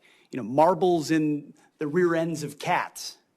Tens of millions of dollars, things that don't have like the a connection to what you're talking about. So I respect the 350-year-old Social Security check that the president told us. Senator, I respect completely the issue that you're speaking with, and this department couldn't be more sympathetic to that and ensure that it's funded. But the Defense Department has been a place where organizations, entities, and companies know they can get money almost unchecked to whether or not it actually applies to things that happen on the battlefield. That's what we worked very hard to find in ways that other secretaries have not. Let me tell you, this committee and others talk about waste, fraud, and abuse all the time. We have actually gone after waste, fraud, and abuse because every dollar that's spent is a dollar we can pour into the war fighter. Eliminating two-thirds of the money for defense health research, put that next to the decision to cut NIH medical research by 40%. Does that make America great again for these military families? I don't think so. $45 million for a parade, for God's sake. Money should be put in defense medical research instead of wasted on some pomp and circumstance for the president. This is not consistent with what the men and women in uniform deserve. Senator Hovind, then Senator Schatz, Senator Bozeman. Thank you, Mr. Chairman.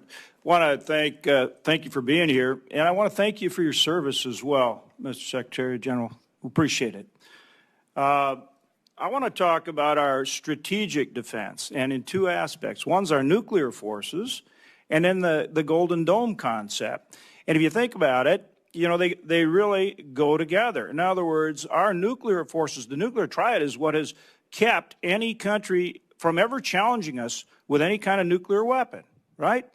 And it's done that since World War II. So it's vitally important that we maintain the strongest nuclear arsenal in the world. Would you agree with that, Mr. Secretary, and also General?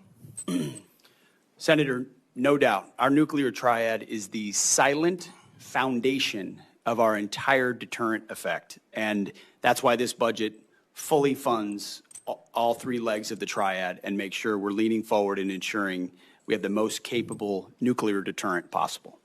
General? Sir, I'd agree with that, sir. Right. It is the bedrock on which all our conventional forces reside. So we've got to update our nuclear forces to make sure that they're always superior to any near-peer adversary. That's the Sentinel program. Now, in 2025, $1.7 billion was taken out, which we are putting back in through reconciliation, and there's 4.1 in 26 versus the 5 that was originally asked for by Air Force. But that's an overlap in terms of it's actually only 2.6 because that 1.5 is being brought back in. I want to know, and I want assurances, I'd like assurances from both of you that effort with Sentinel will be funded so that we stay on schedule with that vital upgrade. Secretary? If you want, we could have Bryn speak specifically to that. Can you, that we are funding it fully? Yeah, the key question here is a commitment to keep that on schedule. Yes, sir. The Sentinel is fully funded. The only reductions in 26 were a reflection of the Nunn-McCurdy breach that the Sentinel program experienced. But since then, there's been a restructuring, which the Secretary can speak to. And Secretary and General, y'all are committed to keeping that on schedule and providing the funding to do it? The challenge with that program has been how it was administered from the beginning, which everyone in this committee is aware of, leading to the Nunn-McCurdy breach, leading to an understanding of how we do it properly. We are putting our best people with a daily focus on this program to get it back on track, because that's how important it is. So you are committed to keeping it on schedule. And on Nunn-McCurdy, General of the Air Force, I want to commend. They've done some good work, and we've worked closely with them. But we need a commitment to keep the funding going, to keep them on schedule as well, with the revisions based on Nunn-McCurdy. The funding is there, Senator. It will be incumbent on the service and others to keep that on track. But it is not, thus far, been a program that's done that. Right. But I'm not criticizing you. I'm trying to make sure you're committed to keeping that funding in place to do it. Is that the case? The funding is in the budget for FY26 completely. Okay. General? Sir, I'm guessing you know that in my job, I don't actually fund anything. I just recommend and advocate for. So I'm going to defer to my bosses to the left on the. I understand, but there's a difference between what you all in the Air Force have asked for and what's in the budget. Yes, I sir. understand the Nunn-McCurdy adjustments. I just want to make, and we're working closely with Air Force, and we'll continue to. I just want to make sure the commitment's there. Sir, you've got my support to continue to advocate for the program through the Air Force and through the chief and the secretary down there. Thank you, sir. And then I want to flip to the other side of the coin, which now is Golden Dome. I mean, we've got the nuclear forces, so nobody ever tries to fire a missile at us, right?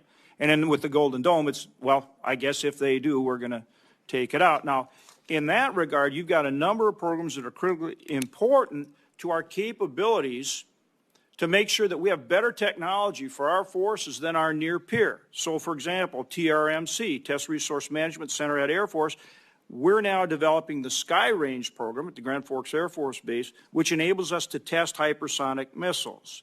I wonder, George Rumford leads that program. I wonder, understand your commitment to that program. To drone, counter drone, which we're seeing is so important. And again, we've got both a test site as well as Grand Sky Technology Park on the Grand Forks Air Force Base.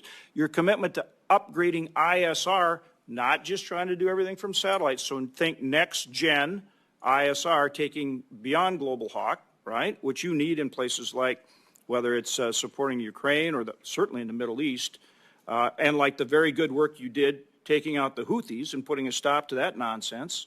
Okay, and then also SDA and the low Earth orbit satellites. Starting with you, Secretary, talk about your commitment to those programs, and if you agree they're vitally important, both in terms of achieving Golden Dome, but in terms of our near-peer challenges, in terms of maintaining our capabilities, our superiority. And same thing, General, I would put the same question to you as well. Well, Senator, I certainly agree about your lens. Your lens is near-peer adversaries, capabilities to threats, and defending the homeland. Things like hypersonics, like UAS, counter-UAS, ISR, critical to that. That's why there's robust increases in those budgets in all of those places, both for how they might be applied in the Indo-Pacific or elsewhere, but also integrated into the Golden Dome. Thank you. Senator Schatz, and then Could the General respond? Sir, I'd echo the Secretary's response. The effects are the key, and we'll stay close on the effects that you're trying to achieve, and I appreciate your advocacy for those effects. Yeah, I'm going to continue to work very hard to make sure that we have resources going into those programs, because that's where, as they say in hockey, that's where the puck's going. Yes, sir. Thank you. We'll take all resources at all times, sir. Thank you. Thank you, Chairman. Secretary, thank you for being here. Good to meet you. General, thank you. Ms. McDonald. I'll start with General Kaine. Is the United States being invaded by a foreign nation? Sir, thanks for your question. I think at this point in time, I don't see any foreign state-sponsored folks invading, but I'll be mindful of the fact that there has been some border issues throughout time, and defer to DHS, who handles the border along the nation's contiguous outline. Is there a rebellion somewhere in the United States? Sir, I think there's definitely some frustrated folks out there. I mean, if frustrated folks were a rebellion, and I guess that goes to my question for the Secretary. Two things. There should be some sort of paper flow that the committee, the Congress, the public can look at in invoking Title 10, Section 12406. So can you give us some clarification on whether the orders that were issued apply to specifically Los Angeles, to California generally, or is this a nationwide order? The orders that have been issued, which are publicly available and known, relate to an ongoing situation in Los Angeles, which could expand to other places. But it's quite easy to point out that there has been an invasion of 21 million illegals in our country under the previous administration. So this administration was elected to get a hold of that. Yeah, could we just and take when you turns? have Yeah. ICE officers being attacked with concrete blocks, Secretary, they should be allowed to do their job. Secretary, I'd really like to not try to create a viral moment for either of us. I'm actually trying to understand kind of the scope of this order. The order effectuates the ability to mobilize the Guard and the Marines. In the order, it does not specify a location. It does not specify which Marines or which Guard. And I'm trying to figure out if you decided to do this collectively in Kansas or any other place, would you need to specify a new sort of fact pattern, or do you think this order applies to any Guard, anywhere, any service branch, anywhere? It's just I get your justification. We disagree about the circumstances. I'm just trying to figure out, did you just potentially mobilize every Guard everywhere and every service member everywhere? I mean, create the framework for that. I understand you didn't. I'm saying, what does the document do in your opinion? Senator, if you notice, the initial order of 2,000 in California was followed by a follow-on order for the additional 2,000, with a recognition that the situation there required more resources in order to support law enforcement. So part of it is getting ahead of a problem so that if in other places, if there are other riots in places where law enforcement officers are threatened, we would have the capability to surge National Guard there if necessary. And thankfully, in most of those states, you'd have a governor that recognizes the need for it, supports it, and mobilizes it him or herself. In California, unfortunately, the governor wants to play politics with it.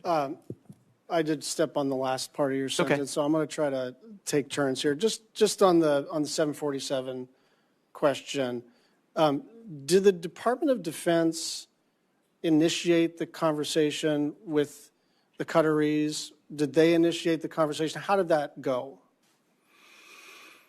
Senator, I have to go back and review it, but we've been a part of the ongoing conversation.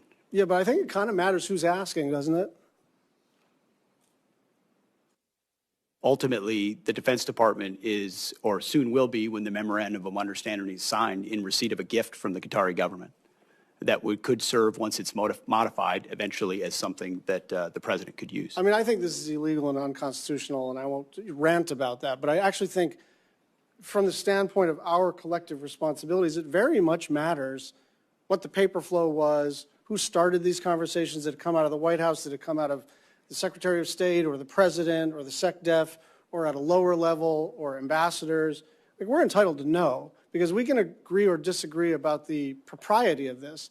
But my basic request of you is that if we're going to disagree, let's disagree with the same set of facts. Let's have the documentation on the Qatari aircraft. Let's have the same set of documentation about what these orders do and don't do with respect to Los Angeles.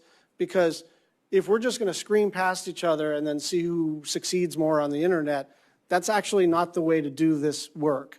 We're supposed to be in struggle against each other, but in a way where we actually have all the information. You have our information. We have yours, and so I'm hoping that we can get some documentation about both matters in a nonpartisan, bipartisan way. Thank you. Senator Bozeman and Senator Sheehan. Thank you, Mr. Chairman, and thank you all for being here. Thank you for your service to our country. Mr. Secretary, Ebbing Air National Guard Base in Fort Smith, Arkansas is the home to the F-35 Foreign Military Sales Pilot Training Mission. They recently graduated the first 2 Polish pilots, an accomplishment we're very excited to see repeated. Mr. Secretary, can you explain the importance of training our partners and allies on American systems and how that enables mission readiness and deterrence around the world? Senator, it's a great question and a great point. Our ability to project power by, with, and through allies is one of the most important force multipliers that we have, including not just these sophisticated platforms like the F-35, but the training of their people, and including something we're putting a lot of emphasis on, which is military-to-military training, which creates enduring bonds over generations that we're then able to leverage for future capability. So I'm encouraged to hear about those 2 graduations. I know it's a program we're investing in. I know it keeps our defense industrial base robust. It also projects capabilities to allies and partners. So that's a program we're aware of. We think is very important, and appreciate you raising it. Very good. General Kaine, we've seen how quickly munitions are expended in high-intensity conflicts like in Ukraine and Israel.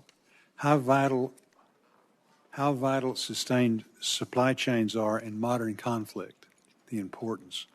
I had the opportunity of taking your predecessor into Camden, Arkansas. Yes, sir. To see the great work our industry partners are doing to help solve the problem. However, the department's organic industrial base also fills important capability gaps. Do you believe the department's organic industrial base meets our munitions needs? And if not, where can we invest more to fix that? Sir, I appreciate the question, especially about munitions. You know, one of my jobs as the chairman is to make sure that the youngsters have the combat capability that they need at scale before they need it. So I appreciate the committee and the Congress's investment in the defense side of the munitions build base. My hope is, as I've talked about with some of the committee leadership before, is that we can raise everybody's capacity. Do that through changing the culture in not only the munitions production, but across the entire national and defense industrial base. Encourage competition to keep the prices down. Write better contracts and increase the overall capacity. So I appreciate your investment in the government side. I hope we can continue to grow the private side as well, not just here, but also in our closest allies and partners. It's an important issue, sir. Thank you. Very good. Thank you. Mr. Secretary, while Ukraine's Operation Spiderweb was a success, it also highlighted just how vulnerable our installations remain to potential attacks, particularly from emerging threats. Putting on my Milcon chair hat for a second, how does this operation change the way we think about installation security, survivability?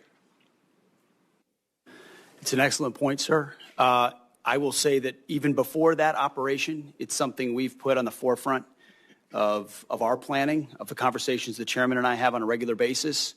It's force protection, forward deployed, but then it's also a recognition here in the States. It's cheaper, attritable, commercially available drones with small explosives represent a new threat, as was exemplified in that operation. That day, we met and our staffs met to reevaluate and ensure we're doing enough and to get a full layout once again of the force protection CONUS and OCONUS to see what systems we have and which ones we need and which ones we can fast forward so that our troops are protected. First and foremost, forward deployed. That's the question about from Ukraine to there as part of that, but also in our homeland. And that will be part of Golden Dome also, the reality of drones of different types. But it's a critical reality of the modern battlefield that we have a responsibility to address. Thank you very much. Thank you, Mr. Chairman. Thank you. Senator Sheehan, followed by Senator Capito. Thank you, Mr. Chairman. Mr. Secretary, General Kaine, welcome. Thank you for being here. Both of you mentioned in your opening remarks the challenges with our defense industrial base. And General Kaine, as you think about that, how do lead times for the defense industrial base affect your ability to resource worldwide operations? And are you concerned about those delays? Well, Senator, thanks for the question. And I recall our conversation prior to my confirmation about my opportunity to run a manufacturing business earlier in my life. And, you know, the importance of decreasing lead time in order to backfill the magazine stores if we were to get into a high-end conflict anywhere in the world will be really important. And as the Secretary and I consider what does the force of the future require for the munitions, I'm always thinking about lead time and what has to be true to solve the problem of shortening that lead time and, frankly, also lowering the cost to the taxpayer while assuring the quality that we need out at the tactical edge. So it's a key portion, ma'am. Mr. Secretary, when you were asked about the impact of President Trump's tariffs under Section 232 on the defense industrial base, you commented that you're in the business of tanks, not trade. But you can't buy tanks without trade. And the administration's steel and aluminum tariffs are having an impact on the lead times for our defense industrial base. I've visited companies in New Hampshire whose lead time has gone from weeks to years because of those steel tariffs. So how does the department address that? I asked this question of Secretary Ludnick at the Commerce hearing because he was talking about the benefit of those tariffs, but in the short term, I asked him if he had notified DOD about the tariffs because clearly it's going to have an impact on our defense industrial base. So did the Secretary raise that with you and with the Department of Defense? And how did you respond, and how are you addressing the impact on DOD and the defense space because of those tariffs? Secretary Lutnick and I have had multiple conversations about this, and I'm grateful that he is leading the charge on rebalancing our trade relationships. And a big part of one of the things, complicating factors we face at the Defense Department is critical systems, whether they're tanks or munitions, you name it, that are reliant on supply chains elsewhere. And rebalancing that trade relationship means you're bringing industry home, you're bringing capabilities home. I understand. Right now we have a lot of vulnerabilities in the long term on that. How the benefits accrue, but in the short term, how are you addressing that issue? Because there are short-term impacts, and how are we going to address that if we need munitions or tanks or whatever it is, and we don't have the steel and aluminum because of the tariffs? I would first say, Senator, that somebody had to stand up and say stop on this cycle of sourcing elsewhere and relying on supply chains elsewhere and allowing for unfair trade balances. And that's what President Trump and Secretary Lutnick have done. So somebody had to do that. But at the same time, yes, we are working. Are you dealing with the short term? In the short term, we're working very hard on the commercial side with allies and partners, other places where we can source the materials necessary as fast as possible, commercially available, to address any shortfalls. But we're grateful for the fact that those trade relationships are being right-sized. General Kaine, earlier in the conversation, ISIS came up and the resurgence of ISIS in Syria, given the changes there, are a real concern. How important is it that you think we maintain troops on the ground to address any potential resurgence of ISIS? Ma'am, I don't recall the conversation being linked to any particular part of the world. It wasn't. Yes, it was just about ISIS. But I'm asking you because Syria is the most likely place for ISIS to resurge, and we know that there are cells there that are, we've seen it in the last few weeks where they attacked. Yes, ma'am. I'd be happy to sit with you sometime in a different setting to talk about the CT threats and my views on them at the classified level. I think I'm actually somewhat hopeful around the pressure that we have against ISIS in Syria right now, given the change of government there through a unique set of circumstances that nobody could potentially. I agree. My concern is the withdrawal of U.S. troops would provide an opening to ISIS. Yes, ma'am. And of course, I'll defer. That's a policy decision. They'll defer to the Secretary. Let me just correct the record here before I close. I'm out of time, but Mr. Secretary, you pointed out that javelins were given to Ukraine during the first Trump administration, and I support that. But I would point out that he was impeached over holding up giving those javelins and equipment to Ukraine. So I think as we look at the record, we ought to try and be accurate about how we portray things. Thank you, Mr. Chairman. Senator Capito, Senator Murphy, and then Senator Kennedy. Thank you, Mr. Chairman. Thank you, Secretary Hegseth, and thank you, General, and thank all of the men and women every day that serve us and protect us. We're extremely grateful. Secretary Hegseth, you and your team are working on a national defense strategy. I'd be interested to know when you think you'll be coming forward with that. We know that the last year the Commission on the National Defense Strategy found that, quote, there's a high probability that the next war will be fought across multiple theaters and would involve multiple adversaries. How are you thinking about these interconnected threats, and how will your national defense strategy establish a new force to meet those challenges? And when do you think that report will come forward? Senator, it's the right question. It drives almost all of our decision-making, certainly on a topic related to budget. We did an interim national defense strategy almost immediately upon arriving because with a new administration, our planning guidance was from the previous administration that we think had the wrong priorities or some of the wrong priorities. And by issuing that interim national defense strategy, it allowed our building to plan around the priorities of President Trump. So that was, and that interim national defense strategy focused on defending the homeland, a recognition that that is important, our pacing threat in the Indo-Pacific, and then burden sharing for our allies and partners, making sure that they're stepping up so that we can focus where we need to. I would anticipate that our national defense strategy will include a lot of those ingredients, but more fully developed. I would expect late summer. Okay. Is if I were to put a pin on it, but that interim strategy has driven why we're investing, where we're investing, and I think driven a lot of difficult decisions. There are things in this budget that we have to address that have been deferred for a long time, that we're willing to say that may have been a fight for the last 20 years, but it's not as applicable to the long-range fight we think we may need to be a part of in the future, or it's not survivable given what we've seen in the last 3 years in Ukraine and the way the battlefield is changing. That's what I would hope the American people would expect from their department, leaning on the military expertise of our uniform class to try to get it right. Thank you. We'll look forward to that report, and that leads me to my second question. And I'm interested in listening to all the questions that this hasn't been asked, and this is a question on space superiority. I mean, in my view, I think a powerful destabilizing force would be if China were to get the superior hand in space. General Saltzman has said that he feels that we do not have what we need to fight on our terms. So I would imagine in your national defense strategy, but also reflected in your budget, how does this match with the need for us to become space dominant?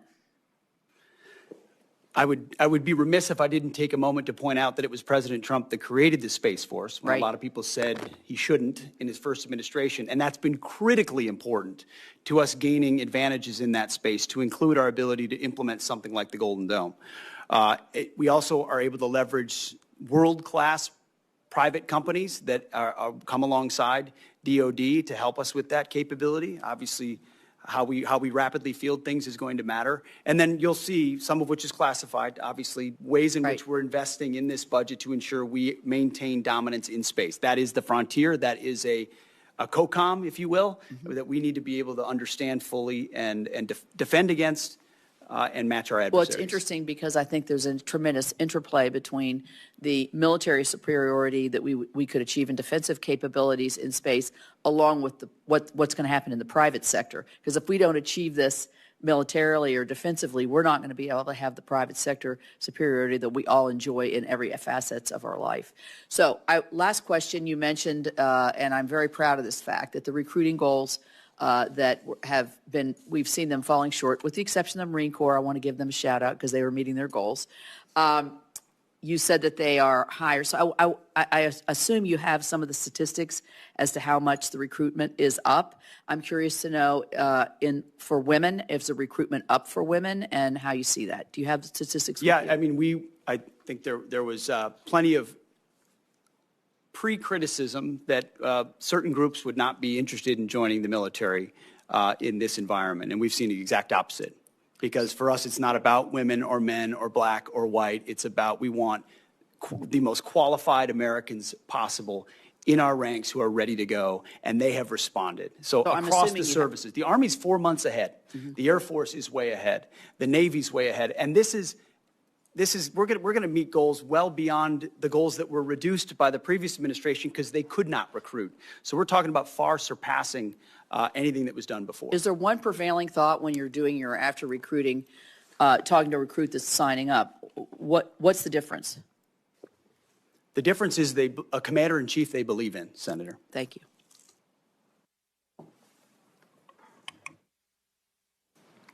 Senator Murphy, you're up. Thank you very much, Mr. Chairman. Thank you, Mr. Secretary, for being here today. I wanted to build on some of the questions that Senator Schatz was asking, just to try to build a fact predicate for some of the tough spending decisions we're going to have to make here. Just to confirm, I heard you say with respect to the gift of the plane from Qatar that we do not yet have a signed MOU with the government of Qatar. Is that right? Correct. We're in the process of working through that. And did you also say we don't have a signed contract with the company that is going to do the work? Or did you say that we have a contract, you're just not willing to disclose the terms? The terms should not be disclosed of anything related to an aircraft of this type. So in 2018, when the contract was signed with Boeing to do the upgrades or the new contracts for Air Force One, the terms of that contract were disclosed. They were made public. In fact, it was the Trump administration that issued a press release giving the total as $3.9 billion. Are you saying this time around, even after you sign the contract, you're not going to make public any of the terms of the contract? I wasn't involved in that previous administration decision, but we're happy to take a look. The Air Force testified before the House that that contract would likely deliver the new Air Force Ones by the 2028 timeframe. It doesn't stand to reason that you will be able to retrofit the plane from Qatar much sooner than 2028. So I'm trying to understand what the gap is that we're trying to fill. If this contract ends up being $500 million and the gap only ends up being 6 months, that doesn't sound like a wise investment for this committee to make. Senator, I would defer to the expertise of the Air Force as far as timing of modifications and when that would happen, but there's also been delay after delay after delay on the Boeing side, so I don't know that's a firm fixed date yet, unfortunately, can be counted on. So obviously the underlying question here is what is going to happen to the plane at the end of Trump's presidency. The president said on May 12th that this plane would be transferred to his presidential library at the end of his term. Is that your understanding of what is going to happen to this plane? The president said that. That's my understanding, although I would look at what comes out in the MOU. But why would we ask the American taxpayer to spend upwards of $1 billion on a plane that would then only be used for a handful of months and then transferred directly to the president? That doesn't sound like a wise use of taxpayer dollars. A lot of the capabilities, as you know, Senator, of that particular platform are and should remain classified. So there are reasons why you might modify, even for a short period of time, an aircraft to ensure the safety and security of the President of the United States. But when do you believe that those upgrades would be made? How long would the President have it before it got transferred to his personal possession? That would be a determination of the Air Force that would take hold of it and make those modifications within whatever time window they believe gets it to the place where it need to be. Yeah, I think this is extraordinary, Mr. Chairman. We're talking about a pretty massive investment of appropriations dollars into a plane that the Secretary is saying is currently planned to be transferred personally to the President. There's a lot of other pending needs that we need to fund. This would seem to be low on the list. Mr. Secretary, one final question. Obviously, you know that there is a concern in the public about a double standard that is applied to protest, sometimes protest that turns violent. The President, when he came into office, issued pardons to the individuals that attacked the United States Capitol, including those individuals who beat savagely police officers. You have deployed the National Guard and readied Marines in a way that many people think is unnecessary given the state and the local resources. So maybe let me ask the question this way so that you can assuage people's concerns that there is a double standard. The National Guard was deployed here on January 6th, and that was a decision made by the Department of Defense. Do you support that decision? Do you believe that that was the right decision to deploy the National Guard to defend the Capitol on January 6th?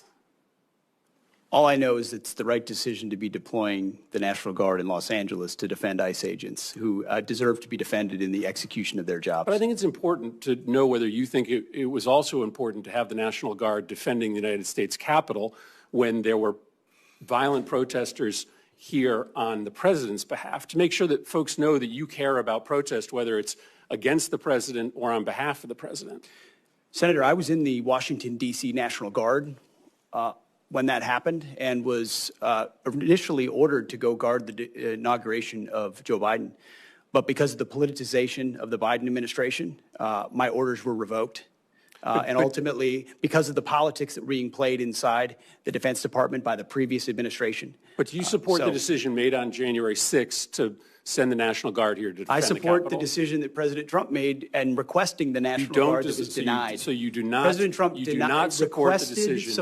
You do not support the decision to send the National Guard here to defend the Capitol. I think that speaks to the worry that many Americans have that there is a double standard, that you are not willing to defend against attacks made on our democracy by supporters of the President, but you are willing to deploy the National Guard to protect against protesters who are criticizing the President. That's not how our taxpayer dollars are supposed to work. They're supposed to be used to defend the United States, no matter the nature or the political affiliation of the protesters. Thank you, Mr. Chairman. Senator Baldwin. Thank you, Mr. Chairman. I want to follow up on a couple of lines of questioning. Just specifically, Mr. Secretary, what is the authority that the administration is using to deploy active duty Marines to California neighborhoods? What authority? Senator, the President has constitutional authority in order to support. Cite the provision of the Constitution. I'd have to pull up the specific provision, but our Office of General Counsel, alongside our leadership, has reviewed and ensured in the order that we set out that it's completely constitutional for the President to use federal troops to defend federal law enforcement. Look, I'd like to know the specific constitutional statutory authority. The President made it clear that he relied on Section 12406 of Title 10 with regard to the National Guard troops. I need to know the authority that he is relying upon in terms of active duty Marines being deployed to California neighborhoods. Senator, so you'll follow up with me? Yes, Senator, but there's plenty of precedent of active duty troops being used to support law enforcement. Historical precedent. I'm not disputing that. I am just asking you to cite the authority under which the active duty Marines are being deployed to California. It's in the order, ma'am, but we'll make sure we get it to you as well. Thank you. I want to dovetail on a couple of other comments also with regard to the lack of specific detail in the budget request for the Department of Defense. I take great pride in Wisconsin's contributions to our national defense, and that includes many Wisconsinites who are hard at work building the Constellation-class frigate. There is no mention of frigate procurement, just like Senator Collins noted that there's no mention of destroyer procurement in the budget materials that you provided to this committee. My state makes the frigate. I'd also note that there's no mention of the destroyers, as I said. So really, we are looking at a very incomplete budget request when we are just 4 months out from the beginning of the next fiscal year. Mr. Secretary, this committee takes the appropriations process seriously. I take the hard work of Wisconsin's shipbuilders seriously, and I'd like your commitment to provide this material to the committee expeditiously so we can do our work. Senator, we'll make sure you get all the information, but what I would say is this is a historic investment in shipbuilding, both the defense industrial base and ships. In Wisconsin, and particularly related to the frigate, it's been a program with a lot of problems and a lot of delays and a lot of modifications that have led to serious Navy challenges. has called for many modifications to the plan. I'm not saying that's it's all the fault of the shipyard. There are many ways in which modifications were made that changed an existing design so extensively that it led to a ship that was not even capable of the original mission it was supposed to execute. So our job is to make tough choices on some platforms like that may not be funded the way they were in the past, because we have to make some of those tough choices. Well, we don't have any of the detail right now of what your plans are with regard to the frigate or the destroyer, and we need that information to do our jobs. Can you get it to me? We have that information, Senator. We have worked in real time in 4 months to reverse a lot of priorities from the previous administration. We have those details and that information, and we will get it to you. Well, the committee needs those details. So this committee has also worked hard alongside the department to improve recruitment and meet retention goals. The department is planning to separate several thousand service members due to your partisan beliefs about troops who are transgender. Mr. Secretary, I've seen your speeches and social media posts, but what I'm interested in is the sound policy analysis that we would expect from the Secretary of Defense on how this misguided decision will impact military readiness. My colleagues and I have requested this information from you, and we are still waiting to receive it. And so I will ask you now, what assessment did the Department of Defense conduct prior to implementation to evaluate the impact that this policy would have on our national security? Moreover, what is the cost to recruit and train thousands of individuals of comparable experience and skill?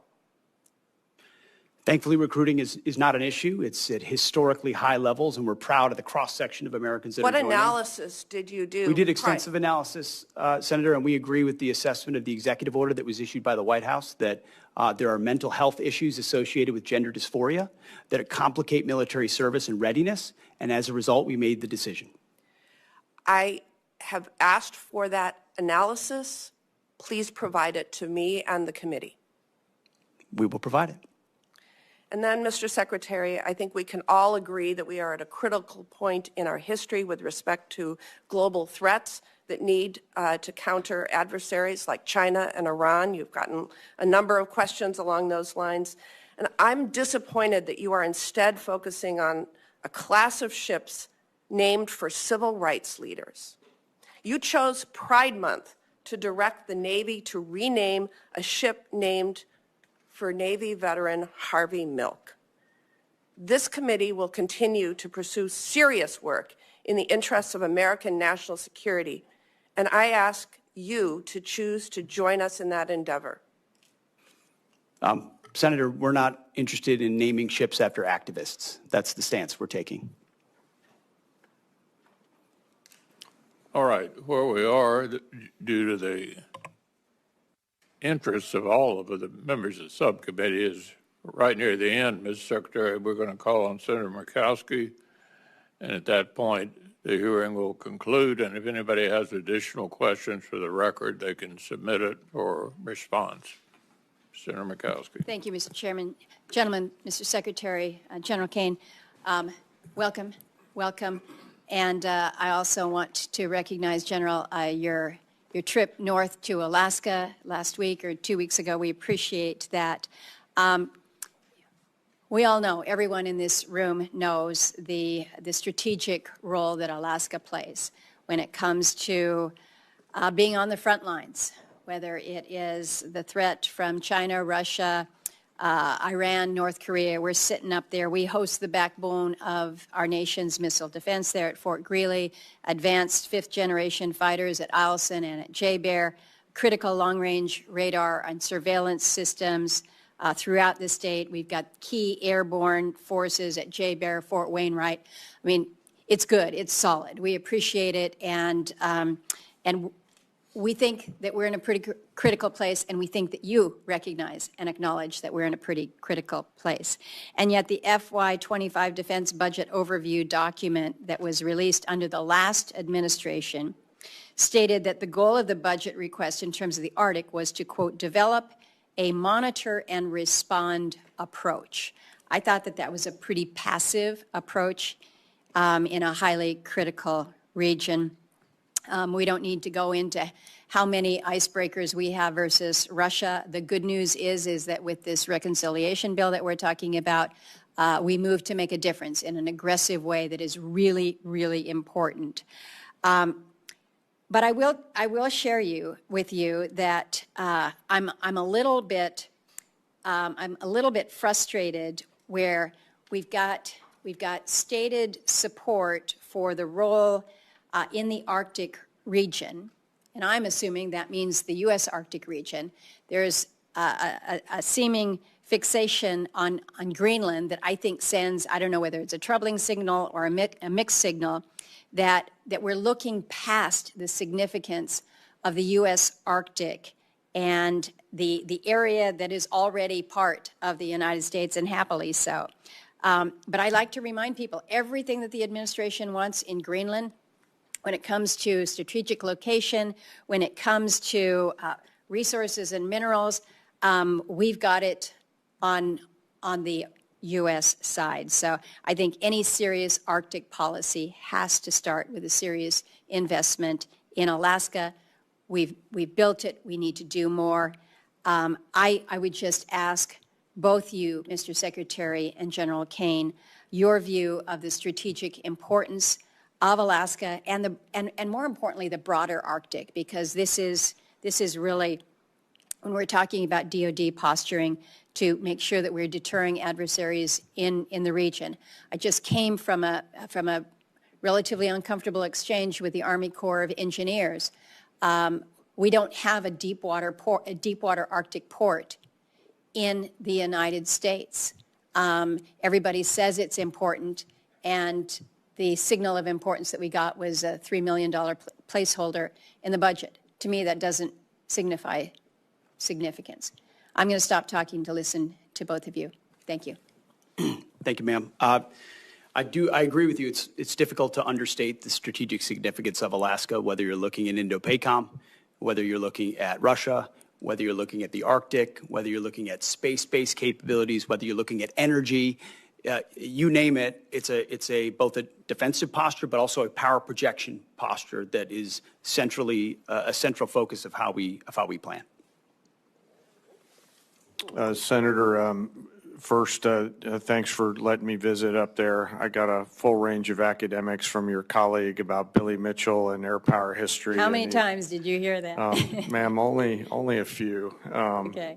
But, as the Secretary said, the northern flank is critical, and it's in the right place on the globe for us to be able to do a lot of things from that power projection platform. And so as the department considers through the Secretary force rail, I know it will be high on our radar.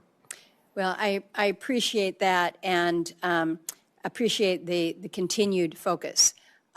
There's a lot of focus on the Indo-PACOM, should be, but just remember, we sit right on top of it. We're connected. We're part of that. Yes, I'm running out of time. I have been concerned.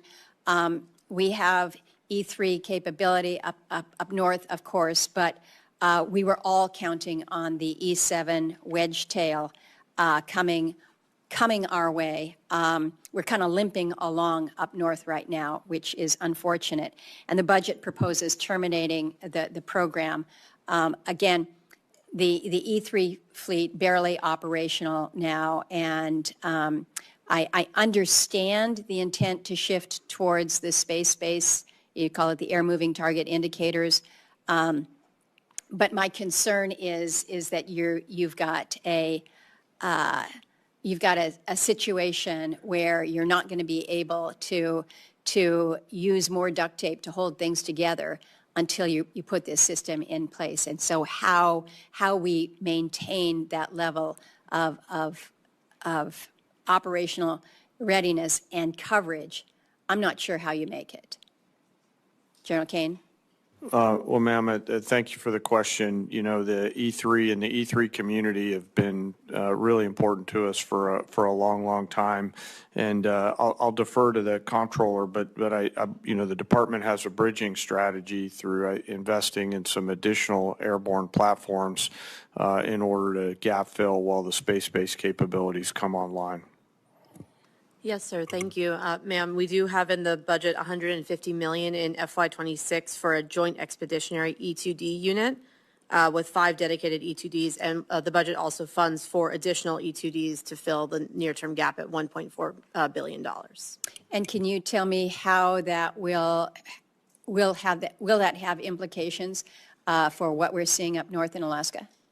I would defer to the Secretary and the Chairman on that question, ma'am. The answer is yes. I would file this entire discussion under difficult choices that we have to make. But you know, the E7 in particular be sort of late, more expensive and gold-plated, and so filling the gap and then shifting to space-based ISR is a portion of how we think we can do it best, considering all the challenges. Well, I appreciate the indulgence of the chair. My time is well over. If I can get, if your teams can come back with us to just give us a little bit of a walkthrough in terms of what we can be expecting in this space, I would appreciate it. Yeah. Thank you both. We will. Thank you all. Thank you, Senator Murkowski. Members of the subcommittee will have a week to get questions in for the record, and we'd request witnesses to respond within 30 days. So the subcommittee stands in recess, subject to the call of the chair. Thank you, Mr. Secretary.